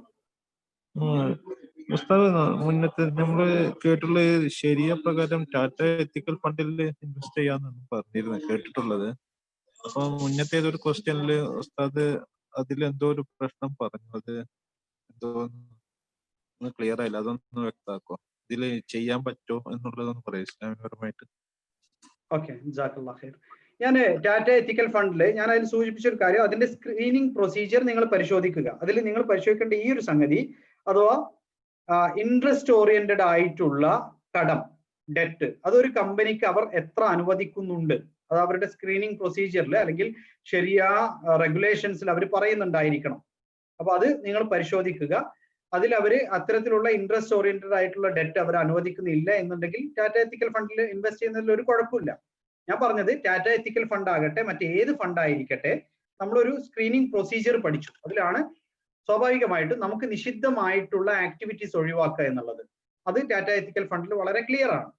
രണ്ടാമത്തെ കാര്യം എന്ന് പറയുന്നത് ഇൻട്രസ്റ്റ് ഓറിയന്റഡ് ആയിട്ടുള്ള ഇൻകം ഒഴിവാക്കുക എന്നുള്ളത്, അതും ടാറ്റ എത്തിക്കൽ ഫണ്ടിൽ ക്ലിയർ ആണ്. മൂന്നാമത്തെ ഒരു കാര്യമാണ്, അത് നിങ്ങൾ ഉറപ്പുവരുത്തുക, അത് അതിൽ ശരിയാണെങ്കിൽ നിങ്ങൾക്ക് ഇൻവെസ്റ്റ് ചെയ്യാം. അഥവാ പലിശയിൽ അധിഷ്ഠിതമായ കടങ്ങൾ, ഒരു കമ്പനി ബാങ്ക് ലോൺസ് എടുത്തുകൊണ്ടാണ്, വലിയ രൂപത്തിലുള്ള ബാങ്ക് ലോൺസ് എടുത്തുകൊണ്ടാണ് പ്രവർത്തിക്കുന്നത്. അത്തരം കമ്പനികളുടെ ഷെയർ ഇതിൽ അനുവദനീയമാണ്. അതിന് ചിലപ്പോൾ അവരൊരു ക്രൈറ്റീരിയ വെച്ചിട്ടുണ്ടാകും, ഒരുപക്ഷെ ഇത്ര ശതമാനം വരെയുള്ള പലിശയിൽ അധിഷ്ഠിതമായ കടങ്ങൾ ഉണ്ടെങ്കിൽ അത്തരം കമ്പനികളെ ഞങ്ങൾ ഹലാലായ ഷെയർസ് ആയിട്ടാണ് കൺസിഡർ ചെയ്യുന്നത് എന്ന് അവർ പറയുന്നുണ്ടെങ്കിൽ അത് നിങ്ങൾ പരിശോധിക്കുക. ഞാൻ പറയുന്നത് അത് പണ്ഡിതന്മാർക്കിടയിൽ രണ്ട് അഭിപ്രായമുള്ള വ്യത്യാസമാണ്. വ്യക്തിപരമായി എനിക്കതിൽ ശരിയായ അഭിപ്രായമായി മനസ്സിലാക്കാൻ സാധിച്ചിട്ടുള്ളത്, പലിശയിൽ അധിഷ്ഠിതമായ കടങ്ങളുള്ള കമ്പനികളാണ് എങ്കിൽ അതിൽ നമുക്ക് ഇൻവെസ്റ്റ് ചെയ്യൽ അനുവദനീയമാകുകയില്ല എന്നുള്ളതാണ്. ഇനി ഇൻ കേസ് അനുവദനീയമാകും എന്നുള്ള അഭിപ്രായത്തിലേക്ക് പോയ ആളുകൾ അവർ ആ അഭിപ്രായം സ്വീകരിക്കുകയാണെങ്കിൽ അള്ളാഹുവിന്റെ മുന്നിൽ ഞാൻ എടുത്തിട്ടുള്ള തീരുമാനം എനിക്ക് ജസ്റ്റിഫൈ ചെയ്യാനുള്ള ആവശ്യമായ പ്രമാണം അവർക്കുണ്ടെങ്കിൽ അവർ ആ അഭിപ്രായം സ്വീകരിച്ചു കൊള്ളട്ടെ. പക്ഷെ അങ്ങനെ സ്വീകരിച്ച ആളുകൾ എന്ത് ചെയ്യണം? അവരുടെ പണത്തിൽ നിന്ന് എത്രയാണോ പലിശയിൽ ഈ പലിശയുമായി ബന്ധപ്പെടുന്ന കാര്യങ്ങൾ ഉള്ളത്, പിന്നെ അതിനെ അവർ വർജിക്കാൻ അല്ലെങ്കിൽ അതിന്റെ പെർസെന്റേജ് വൈസ് വർജിക്കാനൊക്കെ അവർ തയ്യാറായിരിക്കണം. സ്വാഭാവികമായി നമ്മുടെ നാട്ടിലുള്ള ഏത് കമ്പനികളാണെങ്കിലും സ്വാഭാവികമായി വരുന്ന പലിശയുണ്ട്, ഒരു ഇൻട്രസ്റ്റ്, അതായത് ബാങ്ക് അക്കൗണ്ടുകളിൽ വരുന്ന ആ ഇൻട്രസ്റ്റ് നമ്മൾ നോക്കി ബാലൻസ് ഷീറ്റ് നോക്കിയിട്ട് അതിൽ എത്രയാണ് ഒരു കമ്പനിയുടെ ഇൻട്രസ്റ്റ് എമൗണ്ട് അവരുടെ ഇൻകത്തിലുള്ളത്, നമുക്ക് ലഭിച്ച ഡിവിഡൻഡിൽ നിന്ന് അതേപോലെ തന്നെ ഷെയർ വാല്യൂവിൽ നിന്ന് ആ ഒരു പെർസെന്റേജ് നമ്മൾ ഒഴിവാക്കേണ്ടതാണ്. നമ്മുടെ മുമ്പിൽ ഇനി ഒരു 5 മിനിറ്റ് കൊണ്ട് അവസാനിപ്പിക്കുന്ന രൂപത്തിൽ അത്യാവശ്യ ചോദ്യങ്ങൾ ചോദിക്കാം ഇൻഷാ അല്ലാഹ്. അപ്പോ നസീഫാണ് ഇവിടെ ചോദിച്ചത്. ഞാൻ സൂചിപ്പിച്ചത്, ഞാൻ ഏതെങ്കിലും ഒരു കമ്പനി അല്ലെങ്കിൽ ഒരു ഫണ്ട് നിഷിദ്ധമാണ് അനുവദനീയമാണ് എന്ന് സ്പെസിഫൈ ചെയ്ത് പറയുകയല്ല. എങ്ങനെയാണ് നിങ്ങൾക്ക് അത് അനുവദനീയമാണോ നിഷിദ്ധമാണോ എന്ന് മനസ്സിലാക്കാൻ സാധിക്കുന്നത്? അതിന് നിങ്ങൾക്ക് ആവശ്യമായ സ്ക്രീനിങ് മെത്തേഡ് ആണ് നമ്മളിവിടെ ഇന്നത്തെ ക്ലാസ്സിൽ മനസ്സിലാക്കിയിട്ടുള്ളത്. അത് വെച്ച് നിങ്ങൾക്ക് പരിശോധിക്കാവുന്നതാണ്. വല്ലാഹു തആല അഅലം. Next question Riyasuddin. അസ്സലാമു അലൈക്കും. നസീഫ് അല്ലായിരുന്നു, അത് സാബിക്കായിരുന്നു ചോദിച്ചത്. സാബിക്ക് ഞാൻ നസീഫിന് ചോദിക്കാം. എന്റെ ചോദ്യം എന്താ വെച്ചാൽ, ഇപ്പോ സ്മോൾ കേസ് എന്ന പേരിൽ ഇപ്പോ ഒരു സെറ്റ്, അത് പല തീമിന്റെയും ബേസിൽ കളക്ഷൻ ഓഫ് എന്താ പറയാ, ഈ സെക്യൂരിറ്റീസിന്റെ ഇത് വെച്ചിട്ട് ഓരോ തീം ബേസിലുള്ള ഇൻവെസ്റ്റ്മെന്റ് ഓപ്ഷൻ ഉണ്ട്. അതിൽ അവര് ഹലാൽ സ്ട്രീറ്റ് എന്ന പേരിൽ ഒരു തീമിൽ ഹലാലായ ഇതാണെന്നാണ് അവർ പറയുന്നത്. അതിന്റെ കൂടെ അവർ നമ്മളിപ്പോൾ മെയിനായിട്ട് ഡിസ്കസ് ചെയ്തുകൊണ്ടിരുന്ന ഒരു ഷെറിയ also requires companies to comply with specific financial parameters regarding leverage and cash balance. അവിടെ അവർ ഈ ലോൺ ബേസിലുള്ള അവരുടെ ക്യാഷ് ഫ്ലോനെ കുറിച്ചും കൂടി പറയുന്ന ഒരു ഇതാണ്. അപ്പൊ അതില് ഉസ്താദിന് എന്തെങ്കിലും ഒരു വ്യൂ ഉണ്ടായിട്ടുണ്ടോ, അത് നോക്കാൻ പറ്റിയിട്ടുണ്ടോ എന്നുള്ളൊരു ഇതുണ്ട്. ഞാനത് സ്പെസിഫൈഡ് ആയിട്ട് നിങ്ങൾ പറഞ്ഞ ആ കാര്യം പരിശോധിച്ചിട്ടില്ല. പക്ഷെ നിങ്ങൾക്ക് നമ്മളിപ്പോ ഈ പറഞ്ഞ ക്രൈറ്റീരിയ ഉണ്ടല്ലോ, അത് വെച്ചിട്ട് നിങ്ങൾക്ക് വളരെ ഈസി ആയിട്ട്, അതായത് ഇത് ഒരിക്കലും കോംപ്ലിക്കേറ്റഡ് അല്ല, വളരെ ഈസിയാണ്.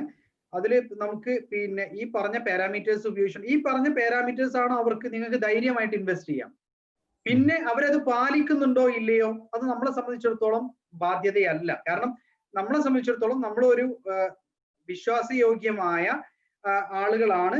അവർ നമുക്ക് ഇന്ന ക്രൈറ്റീരിയ ഞങ്ങൾ മെയിൻറ്റെയിൻ ചെയ്തിട്ടാണ് നിങ്ങൾക്ക് ഷെയർസ് ലിസ്റ്റ് ചെയ്യുന്നത് എന്ന് പറഞ്ഞു കഴിഞ്ഞാൽ നമ്മളെ സംബന്ധിച്ചിടത്തോളം അതൊരു ട്രസ്റ്റ് വർത്തി ആണ് എന്ന് നമ്മൾ കരുതുന്നതായ ഒരു പിന്നെ എൻറ്റിറ്റി ആണെങ്കിൽ നമുക്ക് അവിടെ സ്വാഭാവികമായിട്ടും അതിൽ ഇൻവെസ്റ്റ് ചെയ്യാം. പക്ഷെ നമ്മൾ ഈ ക്രൈറ്റീരിയാസ് അവർ പാലിക്കുന്നുണ്ട്, അല്ലെങ്കിൽ അവരുടെ ക്രൈറ്റീരിയ ഹലാലാണ് എന്ന് പറയാൻ അവരുപയോഗിക്കുന്ന ക്രൈറ്റീരിയ എന്താണ് അത് മാത്രം നമ്മൾ പരിശോധിച്ചാൽ മതി. റിയാസിന് ചോദിക്കാം. ഹലോ, അസ്സലാമു അലൈക്കും. റിയാസുദ്ദീൻ ആണ്. ഉസ്താദ്, ഞാൻ കുറച്ച് ലേറ്റ് ആയിട്ട് ജോയിൻ ആയത്. എനിക്ക് ചോദിക്കാനുള്ളത്, നമ്മുടെ ഹലാൽ പ്ലാറ്റ്ഫോം ആയിട്ടുള്ള ബ്രോക്കേഴ്സ് ഏതെങ്കിലും ഉണ്ടോ? പിന്നെ അതുപോലെ സെക്കൻഡ് ക്വസ്റ്റ്യൻ, ഇപ്പോ നമ്മള് ഇപ്പൊ അപ്സ്റ്റോക്സും സീറോദിയിലൊക്കെ ഒരു അക്കൗണ്ട് ഉണ്ട്. പക്ഷെ അതിലിപ്പോ എനിക്ക് പേഴ്സണൽ ആയിട്ട് ഒരു കമ്പനി ഹലാലായ രീതിയിലാണ് പോകുന്നത് മനസ്സിലാക്കണമെങ്കിൽ എന്തെങ്കിലും ഒരു ഷോർട്ട് കട്ട്സോ അല്ലെങ്കിൽ മെത്തേഡ് ഉണ്ടോ? അതായത് ഒന്നുകിൽ നമ്മൾ നേരത്തെ സൂചിപ്പിച്ച പോലെ ഇപ്പോ ഈ ഹലാൽ ബ്രോക്കേഴ്സ് അല്ലെങ്കിൽ ഹലാലായിട്ടുള്ള രൂപത്തിൽ ഇൻവെസ്റ്റ് ചെയ്യാനുള്ള ഫണ്ട് മാനേജേഴ്സ് അല്ലെങ്കിൽ ബ്രോക്കേഴ്സ് ഉണ്ടോ എന്നുള്ളതാണ്. അതിലാണ് ഞാൻ നേരത്തെ സൂചിപ്പിച്ചത് വാഹിദ് പോലെയുള്ള, അതേപോലെ തന്നെ ടോറസ് പോലെയുള്ളത് നേരത്തെ സൂചിപ്പിച്ചത് പോലെയുള്ള ഒരു സംഗതിയാണ്.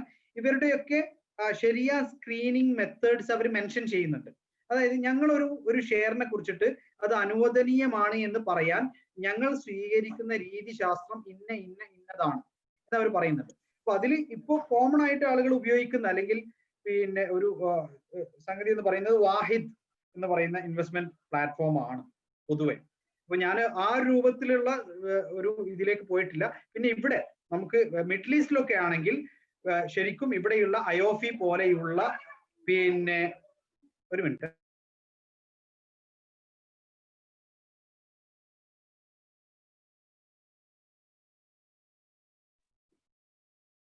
മിഡിൽ ഈസ്റ്റിലൊക്കെ അയോഫി പോലെയുള്ള ശരിയ ഓഡിറ്റിംഗ് ഓർഗനൈസേഷൻസ് അവരെന്ത് ചെയ്യുന്നുണ്ട്, പിന്നെ ഹലാലായിട്ടുള്ള കമ്പനികളുടെ ഷെയർസും മറ്റൊക്കെ ലിസ്റ്റ് ചെയ്യുന്നുണ്ട്.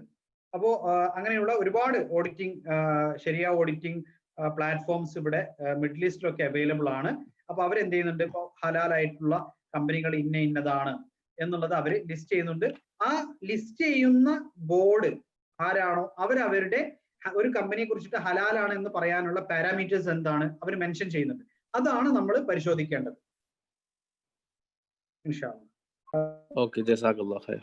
ഇനി നേരത്തെ സൂചിപ്പിച്ചപ്പോൾ സെറോഡ ആണെങ്കിലും അതേപോലെ തന്നെ അപ്സ്റ്റോക്സ് ആണെങ്കിലും നമ്മളൊരു കമ്പനിയുടെ പിന്നെ ഏത് കമ്പനിയുടെയും സാമ്പത്തിക ക്രയവിക്രയങ്ങളുടെ വിവരങ്ങൾ ആദ്യം നമുക്ക് ആ കമ്പനി ട്രേഡ് ചെയ്യുന്ന ക്രൈറ്റീരിയ നമുക്ക് പരിശോധിക്കാം. അതേപോലെ തന്നെ ആ കമ്പനിയുടെ പിന്നെ ബാലൻസ് ഷീറ്റ് നമുക്ക് ലഭ്യമായിരിക്കും. ബാലൻസ് ഷീറ്റ് പരിശോധിക്കാം. അതിൽ നമുക്ക് അവരുടെ പലിശയിൽ അധിഷ്ഠിതമായ കടങ്ങളോ മറ്റോ ഉണ്ടോ എന്നുള്ളത് പരിശോധിക്കാം. ശരിക്കും പറഞ്ഞാൽ ഈ പറഞ്ഞ ക്രൈറ്റീരിയ പരിശോധിച്ച് ഇന്ന കമ്പനികളിൽ നിങ്ങൾക്ക് ഇൻവെസ്റ്റ് ചെയ്യാം എന്ന് പറയുന്ന പല സഹോദരങ്ങളോ അല്ലെങ്കിൽ അങ്ങനെയുള്ള ഗ്രൂപ്പ്സ് ഒക്കെ ഉണ്ട് എന്നാണ് ഞാൻ മനസ്സിലാക്കുന്നത്. പക്ഷെ എനിക്ക് എന്താ പറയാ നാട്ടിലുള്ള ഈ ഒരു എന്താ പറയാ ആ ഒരു ആക്ടിവിറ്റിയിൽ ഞാൻ അത്ര ഇൻവോൾവ് അല്ലാത്തതുകൊണ്ട് എനിക്കത് സ്പെസിഫിക് ആയിട്ട് പറയാൻ പറ്റാത്തത്. പക്ഷെ ഞാൻ മനസ്സിലാക്കുന്നത് നമ്മളുടെ സഹോദരങ്ങൾക്കിടയിൽ തന്നെ ഈ മേഖലയിൽ പ്രവർത്തിക്കുന്ന ആളുകൾ വളരെ ശ്രദ്ധിച്ച് ഇത്തരം കാര്യങ്ങൾ ചെയ്യുന്ന ഒരുപാട് സഹോദരങ്ങൾ ഉണ്ട് എന്നാണ് ഞാൻ മനസ്സിലാക്കുന്നത്. കാരണം പലരും പല സന്ദർഭങ്ങളിൽ ഫോണിലൊക്കെ എന്നെ ബന്ധപ്പെട്ടിട്ടുണ്ട് പല വിഷയങ്ങൾക്കും. അപ്പൊ അതിൽ വളരെ സൂക്ഷ്മതയോടുകൂടി ഇത്തരം മേഖലകൾ കൈകാര്യം ചെയ്ത് ഇൻവെസ്റ്റ് ചെയ്യുന്ന അതേപോലെ തന്നെ മറ്റുള്ളവരുടെ ഫണ്ടും മാനേജ് ചെയ്യുന്ന പല സഹോദരങ്ങളും ഉണ്ട് എന്നാണ് ഞാൻ മനസ്സിലാക്കിയിട്ടുള്ളത്. അപ്പൊ നിങ്ങൾക്കും നിങ്ങളുടെ എക്സ്പീരിയൻസ് വെച്ചിട്ട് ആ ഒരു പിന്നെ ഒരു പ്ലാറ്റ്ഫോം ക്രിയേറ്റ് ചെയ്യാം. ഈ മേഖലയിൽ പ്രവർത്തിക്കുന്ന ആളുകൾക്ക് പിന്നെ സ്വാഭാവികമായും അതിനുള്ള ഒരു ഹലാൽ പ്ലാറ്റ്ഫോം ക്രിയേറ്റ് ചെയ്തിട്ട് നിങ്ങൾക്ക് എന്ത് ചെയ്യാം, ഇപ്പോൾ ഇന്ന ഷെയർ അവൈലബിൾ ആണ്, ഇന്ന കമ്പനി ഡെറ്റ് ഫ്രീ ആണ്, അതിന്റെ ആക്ടിവിറ്റി ഹലാലാണ്, അപ്പൊ നമുക്ക് ഇപ്പൊ അത് പർച്ചേസ് ചെയ്ത് അതിന്റെ ബെനിഫിറ്റ്സ് ഇത്രയാണെന്നൊക്കെ പറഞ്ഞിട്ട് നിങ്ങൾക്ക് അതിന് ഗ്രൂപ്പ്സ് ക്രിയേറ്റ് ചെയ്തിട്ടോ അതേപോലെ തന്നെ അതല്ലെങ്കിൽ ആ മേഖലയിൽ നല്ല എക്സ്പീരിയൻസ് ഉള്ളവരുണ്ടെങ്കിൽ നിങ്ങൾക്ക് വേണമെങ്കിൽ അതിനനുസരിച്ചിട്ട് ഒരു ചെറിയൊരു കൺസൾട്ടൻസി രൂപത്തിൽ നിങ്ങൾക്ക് ക്രിയേറ്റ് ചെയ്ത് ലിസ്റ്റ് പുറത്ത് വിടാവുന്നത്. അതൊക്കെ നമ്മൾ ചെയ്യേണ്ട കാര്യങ്ങളാണ്. അതിന് വേണ്ടിയിട്ടുള്ള ശരിയാ സംബന്ധമായ കാര്യങ്ങൾ എന്തെങ്കിലും ആവശ്യമുണ്ടെങ്കിൽ അതിന് എന്റെ ഭാഗത്ത് നിന്ന് ഞാൻ തയ്യാറുമാണ്. നമുക്ക് രണ്ടുപേരും കൂടെ ഉള്ളൂ, അപ്പൊ പെട്ടെന്ന് അവരെ എടുത്തിട്ട് നമുക്ക് അവസാനിപ്പിക്കാം. മുഹമ്മദ് ചോദിക്കാം. ഹലോ ഉസ്താദ്, ഞാൻ കുറച്ച് ലേറ്റ് ആയിട്ടാണ് ജോയിൻ ചെയ്തത്. അപ്പൊ ഈ ലിവറേജ് എന്തുകൊണ്ടാണ് പ്രോഹിബിറ്റഡ് ആണെന്ന് പറയാൻ കാരണമെന്ന് ജസ്റ്റ് പറഞ്ഞു കേട്ടോ. ജസാക്കല്ലാഹ്. നമ്മളത് ഇപ്പൊ 3 തവണ വിശദീകരിച്ചു. ലിവറേജ് പിന്നെ പ്രോഹിബിറ്റഡ് ആകുന്നത് നമുക്കറിയാം. ലിവറേജ് എന്ന് പറയുന്നത് ഒരു ബ്രോക്കർ ട്രേഡ് ചെയ്യാൻ വേണ്ടിയിട്ട് ആ ബ്രോക്കർ ത്രൂ വരുന്ന ആൾക്ക് കൊടുക്കുന്ന കടമാണ് ലിവറേജ് എന്ന് പറയുന്നത്. അപ്പൊ ഈ ബ്രോക്കേഴ്സ് അതിൽ മത്സരിക്കുന്ന, നേരത്തെ ഇവിടെ സൂചിപ്പിച്ചതുപോലെ ഞാൻ കൂടുതൽ ലിവറേജ് തരാം എന്ന് പറഞ്ഞുകൊണ്ട് ഈ ബ്രോക്കർ മത്സരിക്കാനുള്ള കാരണം എന്താ വെച്ചാൽ കൂടുതൽ ആളുകളെ അതിലേക്ക് അട്രാക്ട് ചെയ്യാൻ വേണ്ടിയാണ്. ഈ കടം നമുക്ക് ബ്രോക്കർ നൽകുന്നത് കൊണ്ട് ബ്രോക്കർക്ക് ലഭിക്കുന്ന ബെനിഫിറ്റ് എന്താണ്? നമ്മൾ സ്വിംഗ് ട്രേഡിങ്ങിന് വേണ്ടി ലിവറേജ് കൊടുക്കുന്ന ബ്രോക്കർ ആണെങ്കിൽ അവിടെ നിങ്ങൾക്ക് ശ്രദ്ധിച്ചു, ഞാൻ ഇത് എളുപ്പത്തിൽ മനസ്സിലാക്കാനാണ് ആദ്യം സ്വിംഗ് ട്രേഡിങ്ങിനെ കുറിച്ച് പറയുന്നത്. സ്വിംഗ് ട്രേഡിങ്ങിന് നിങ്ങൾക്ക് ലിവറേജ് കിട്ടുന്ന കമ്പനികളിൽ നിങ്ങൾ വ്യക്തമായി ഇൻട്രസ്റ്റ് തന്നെ അവർക്ക് പേ ചെയ്യണം. അതായത് നിങ്ങൾക്ക് നൽകുന്ന കടത്തിന് കൃത്യമായ പലിശ അവർക്ക് നൽകണം. ഇനി ഇൻട്രാഡേ ട്രേഡിങ്ങിനാണെങ്കിൽ ഈ പലിശ അവർ നിങ്ങളുടെ കയ്യിൽ നിന്ന് വാങ്ങുകയില്ല. കാരണം എന്താ? അതേ ദിവസം മാർക്കറ്റ് ക്ലോസ് ചെയ്യുന്നതിന് മുൻപ് നിങ്ങൾ ആ മാർക്കറ്റിലെ വിലക്കനുസരിച്ച് ഒന്നുകിൽ നിങ്ങൾ ഈ സ്റ്റോക്ക് വിൽക്കണം, അതല്ലെങ്കിൽ ആ ബ്രോക്കർ ത്രൂ നിങ്ങൾ തന്നെ നിങ്ങളുടെ ഡിമാറ്റ് അക്കൗണ്ടിലേക്ക് ഈ സ്റ്റോക്ക് അവരുടെ കയ്യിൽ നിന്ന് വാങ്ങിക്കുകയും ചെയ്യണം. അപ്പോൾ പിന്നെ മുഴുവൻ പണവും കൊടുത്തിട്ട് വാങ്ങിക്കണം. അപ്പൊ ഈ ബ്രോക്കറെ സംബന്ധിച്ചിടത്തോളം 2 നിലക്കായാലും ആ ബ്രോക്കർക്ക് അവിടെ ഈ ഒരു ട്രേഡിങ്ങിലൂടെ ബ്രോക്കറേജ് ലഭിക്കാൻ വേണ്ടിയിട്ടാണ് നിങ്ങൾക്ക് ആ പണം കടം നൽകുന്നത്. അപ്പൊ ഇവിടെ എനിക്ക് സാമ്പത്തികമായ നേട്ടം ഉണ്ടാക്കാൻ വേണ്ടി ഞാൻ മറ്റൊരാൾക്ക് കടം കൊടുക്കുക എന്നുള്ളത് ഇസ്ലാമിക കാഴ്ചപ്പാടനുസരിച്ച് നിഷിദ്ധമായ കാര്യമാണ്.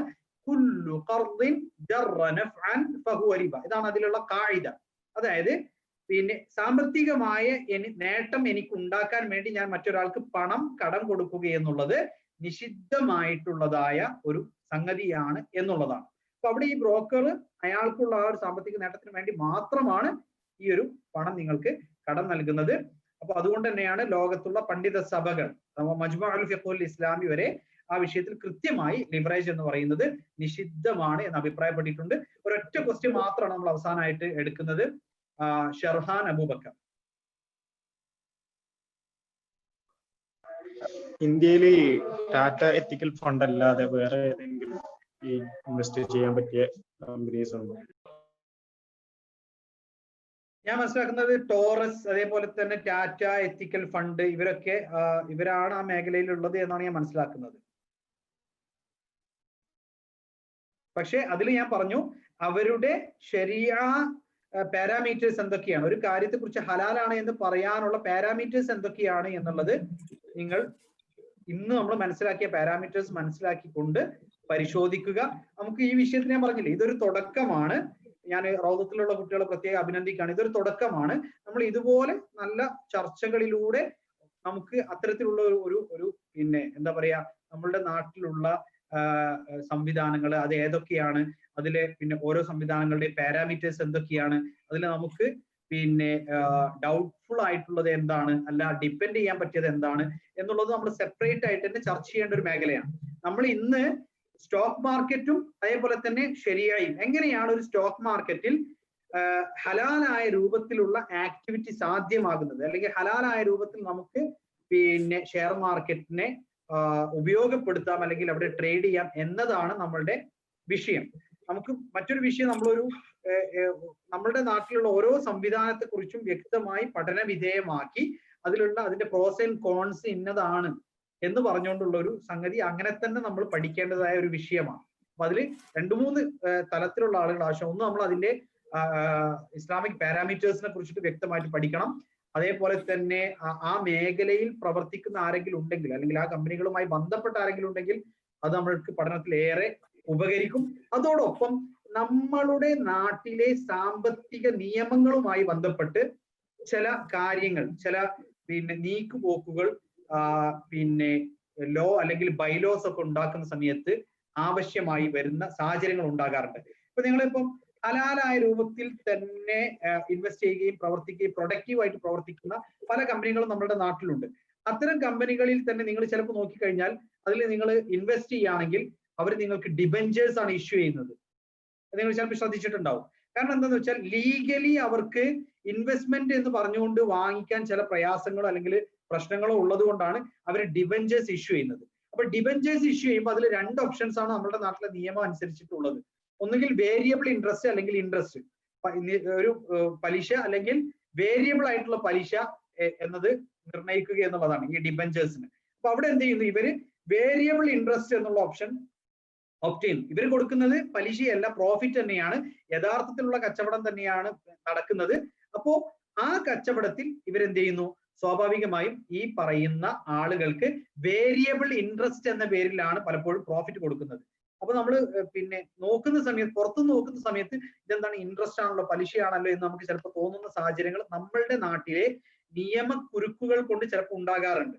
അപ്പോ അവിടെയാണ് നമ്മൾ ഈ 3 മേഖലകൾ, ഒന്ന് ശരിയാ ബാക്ക്ഗ്രൗണ്ടിൽ നിന്നുള്ള വ്യക്തമായി സാമ്പത്തിക നിയമങ്ങളെ കുറിച്ച് അറിയുന്ന ആളുകൾ, അതുപോലെ തന്നെ നമ്മളുടെ നാട്ടിലെ ഇത്തരം എത്തിക്കൽ ഫണ്ടുകളുമായി ബന്ധപ്പെട്ട് അതിൽ ആക്റ്റീവ് ആയിട്ടുള്ള ആളുകൾ, അതുപോലെ തന്നെ ഞാൻ നേരത്തെ സൂചിപ്പിച്ച നമ്മുടെ നാട്ടിലെ സാമ്പത്തിക ക്രയവിക്രയങ്ങളിലെ നിയമങ്ങളെ കുറിച്ച് പരിജ്ഞാനമുള്ള ആളുകൾ. ഈ 3 തലങ്ങളിൽ നിന്നുള്ള ആളുകൾ ഡിസ്കസ് ചെയ്തിട്ടാണ് ശരിക്കും ഈ പറഞ്ഞാൽ ഇതിന് എന്തെങ്കിലും ആൾട്ടർനേറ്റീവ് ഉണ്ടോ, അല്ലെങ്കിൽ ഈ പറഞ്ഞ പ്രോബ്ലംസിന് നമുക്ക് അതിനെന്തെങ്കിലും സൊല്യൂഷൻ നിർദ്ദേശിക്കാൻ സാധിക്കുമോ, ആൾട്ടർനേറ്റീവ്സ് നിർദ്ദേശിക്കാൻ സാധിക്കുമോ എന്നൊക്കെ നമുക്ക് കണ്ടെത്താൻ സാധിക്കുന്നത് അത് നമ്മളുടെ പിന്നെ ഇപ്പോൾ കോളേജുകളിലൊക്കെ പഠിച്ചുകൊണ്ടിരിക്കുന്നതായ കുട്ടികൾക്ക് മുന്നിൽ എനിക്കൊരു ഒരു നല്ല പഠന അല്ലെങ്കിൽ ഒരു റിസർച്ച് മേഖലയായിട്ട് ഞാൻ മുന്നോട്ട് വെക്കുകയാണ്.